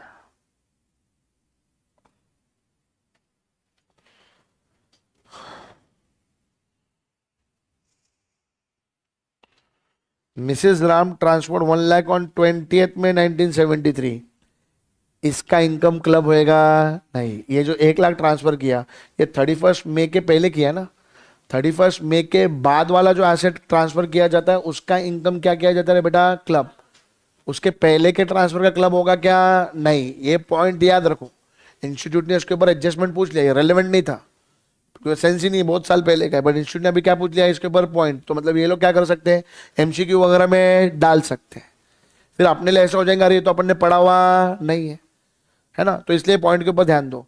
तो कितने रुपए ट्रांसफर किए थे, 1 लाख। इस 1 लाख की इनकम से कुछ भी लेना देना नहीं है। फिर 70,000 दिए थे 15/6 31 मई के बाद है, ये 70,000 का इनकम क्या होएगा, club. To uh daughter in law invest who invest the aforesaid fund in a partnership firm at 12% per annum. Out of the interest income, her daughter-in-law has purchased debentures in Indian companies, and during the previous year, she received an interest of 2,000. सुनो भैया, मैंने श्रुति madam को कुछ debentures transfer करे, उसके ऊपर उन्होंने जो इंटरेस्ट कमाया वो क्लब होगा। लेकिन वो इंटरेस्ट से उन्होंने नया एसेट जनरेट किया तो नए एसेट का इनकम क्लब होगा क्या, नहीं। तो क्या क्लब होने वाला है, क्या क्लब होएगा, मात्र एंड मात्र 70,000 के कैपिटल के ऊपर का पार्टनरशिप फर्म से मिलने वाला है इंटरेस्ट। 70,000 का 12% पर एनम कितना होता है, 8,400। तो कितना इनकम क्लब होगा, 8,400। 1 लाख पे जो 12,000 रुपए मिला है वो क्लब होएगा नहीं। 70,000 पे जो 12% 8,400 मिला है वो क्या होएगा, क्लब। उसके अलावा अभी क्या हो गया था, ये देखिए, वाइफ को है ना 12,000 रुपए का इंटरेस्ट मिला प्लस 8,400 का इंटरेस्ट मिला, इसने उसको एफडी में डाल दिया और इस एफडी से कितने रुपए कमाए हैं, 2,000। वाइफ नहीं, सन्स वाइफ है, ये बहू है। ये 2,000 क्लब होंगे क्या, नहीं। इनकम से अगर आपने नया एसेट बनाया तो ये नए एसेट का इनकम क्लब नहीं होता। ये अगेन इंपॉर्टेंट पॉइंट है। तो ये वाला जो एडजस्टमेंट है ना, ये जो लास्ट 6th वाला एडजस्टमेंट था, ये आपके लिए सबसे ज्यादा क्या था, इंपॉर्टेंट। 8,400 क्या हो जाएगा, क्लब। तो देखो अगर अपन नॉर्मल इसमें, ये तो केसेस है ठीक है, बट देखो हस्बैंड वाइफ ये किधर गया, 8,400, ये देखो 8,400 क्या हो गया, क्लब। बाकी का कुछ क्लब हो रहा है क्या, नहीं। बाकी का कुछ क्लब होने का काम नहीं है। पक्का पक्का याद रहेगा क्या भाई साहब, 100%। ये पॉइंट भूलेंगे क्या तुम, for transfer before 31 May 1973 clubbing is not applicable. उससे पहले के लिए क्लबिंग एप्लीकेबल होता है क्या बेटा, नहीं, वो टाइम पे क्लबिंग एप्लीकेबल नहीं होता। चलो इसके एमसीक्यूज देख लो फटाफट। Clubbing provision under section 64(1)(6) are applicable where asset is transferred by an individual for inadequate consideration to son's wife. Again देखो सेक्शन नंबर लर्न करना पड़ेगा ये वाला। अब पूछ लिया है तो एग्जाम में आने का चांस है क्या, हाँ। तो इसलिए ये वाला सेक्शन याद रखना, सेक्शन नंबर, ये तो तुम्हारा माइनर का है। As per section 64(1)(a) income arising to minor shall be clubbed in the income of father mother, father or mother at their option, parent whose income is greater। Very good. Third वाला देखो, if any income is clubbed under section 64, it will be clubbed under the head income from other sources relevant head to which it belongs। जिस head को belong करता है वो head में क्या होएगा, क्लब। अगला फोर्थ वाला क्वेश्चन देखो, Mr gifts cash 1 lakh to his brother's wife Mrs B. Mr B gift 1 lakh to Mrs A from cash gifted to her, cross transfer. याद आ रहा क्या, कौन सा ट्रांसफर है, cross. Mrs A invest in a FD an income of कितना मिला हुआ है, 10,000। अब फोर से 10,000 will be included in the total income of, किसके अंदर जाएगा ये, किसके अंदर जाएगा ये, एक तो इन्होंने सब ये करा हुआ है। जी ने किसको दिया है बेटा, जी ने दिया है मिसेस बी, मिस्टर बी है, ठीक है, ओके। ये इसने किसको, इसने इसको ये बड़ा, जी ने क्या करा, 1 लाख इसको दिए। मिस्टर ए ने 1 लाख किसको दिए हैं, मिसेस ए।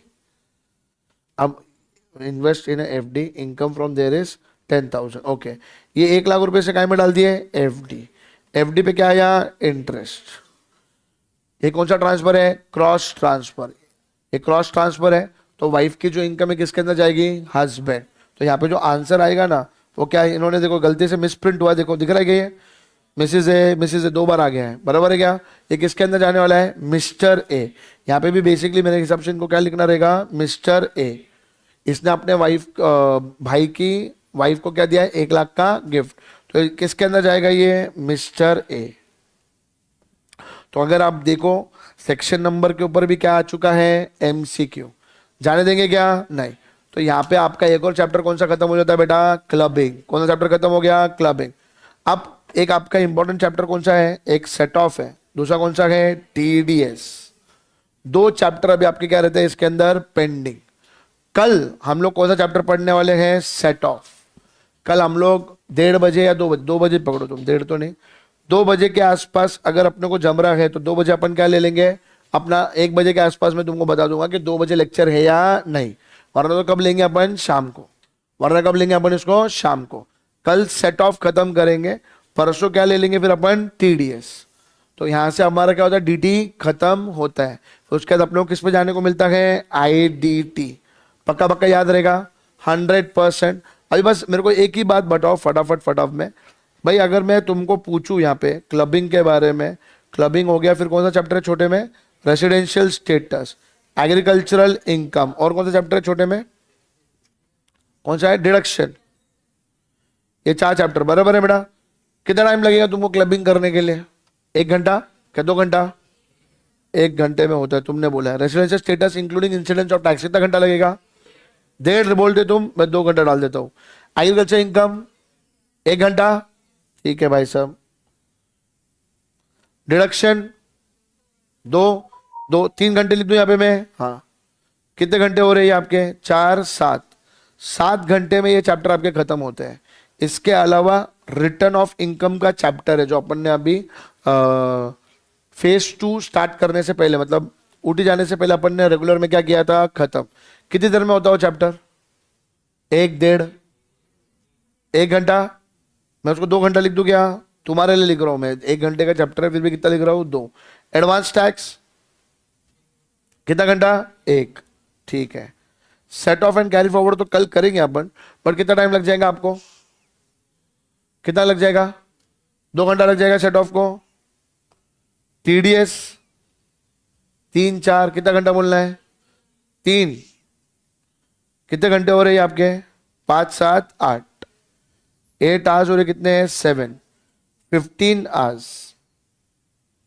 अगर आप इस बात को समझे, 2 दिन भी 7 7 8 8 घंटा अगर आप टिका के बैठते हो कि एक चैप्टर खत्म किया, फिर ब्रेक 1 घंटे का, फिर दूसरा चैप्टर, कुछ समझ में आ रहा है कि नहीं आ रहा है सेल्फ स्टडी के अंदर। तो बाबा अगर अपन भैया बैठे 1 घंटे के लिए बैठे, अपन 2 घंटे के लिए बैठे, एक चैप्टर खत्म किया, फिर 1 घंटे का ब्रेक, फिर वापस से 2 घंटे का एक चैप्टर खत्म किया, फिर वापस से ब्रेक, फिर वापस से 1 घंटे का ब्रेक के बाद 2 घंटे का चैप्टर खत्म किया, मतलब कितने दिन में खत्म होता है, 2 दिन। In 2 days we will be able to finish our small chapters. मतलब अगर आज की तारीख में कोई बच्चा अगर सेल्फ स्टडी कर रहा है ना, तो उसके लिए DT 5 डेज का है। 5 दिन अगर वो अपनी टिका ले, 5 डेज में DT खत्म होता है, क्योंकि 25 आवर्स में आपने क्या खत्म करा, आपका 5 हेड्स, और रिमेनिंग 15 आवर्स में आप क्या बोल रहे हो, small chapters. 40 hours, 40 hours divided by 5, only 8 hours per day. If somebody is giving their exams in December, just imagine 5 days are more than enough। वो टिकाना पड़ेगा तुमको, कि तुमको क्या करना पड़ेगा, टिकाना पड़ेगा। Sir pan and advance tax पे क्वेश्चन आते हैं क्या? हाँ आते हैं बेटा, DT में सब के ऊपर क्वेश्चन आते हैं। ऐसा कुछ भी नहीं कि इसके ऊपर आता है उसके ऊपर नहीं आता, हर चीज के ऊपर क्या आता है बेटा, क्वेश्चन आता है ना। मैंने ऐसा बोला ही नहीं कि उसके ऊपर क्वेश्चन आएगा नहीं, ठीक है। लेकिन मैं आपको जो टॉपिक पे था मैं main, only 40 hours and you are done with DT, just imagine। तो ये कब होएगा पॉसिबल मालूम है? अगर आप अभी बैठ के 15 घंटे अच्छी से दे दो। अगर आपने अभी 15 घंटे अच्छे से दे दिए, मैंने उस दिन में बोला है, दिसंबर वालों के लिए वापस से मैं जो हमारे रेगुलर स्टूडेंट्स हैं उनके लिए क्या लूंगा, 5 हेड्स का fast track, and it is going to be different. वहां पे हम लोग सम सॉल्विंग पे ज्यादा फोकस करेंगे, है ना। तो it is going to be different way हम कंडक्ट करेंगे। तो भैया 5 दिन में DT जैसा सब्जेक्ट खत्म होता है, तो इसका मतलब IDT 3 दिन का ही चाहिए। मतलब अगर जो भी अगर BG कर रहा है दिसंबर में, अब जिसने जून में दिया उसकी प्लानिंग अच्छी नहीं हुई रहेंगी वो उसकी बात है, पर जो कोई दिसंबर में दे रहा है, भैया 8 दिन में टैक्स जैसा सब्जेक्ट खत्म हो रहा है, मतलब मात्र 8 दिन, कितना बड़ा हेडेक अपना क्या हो रहा है, खत्म। लेकिन वो कब हो पाएगा, सब्जेक्ट टू अगर आप अभी उस पर्टिकुलर चीज को क्या दोगे, टाइम। अगर अभी आप ग्रैंड मस्ती कर लोगे ना, तो आगे फिर आपको दिक्कत फेस करनी पड़ेगी।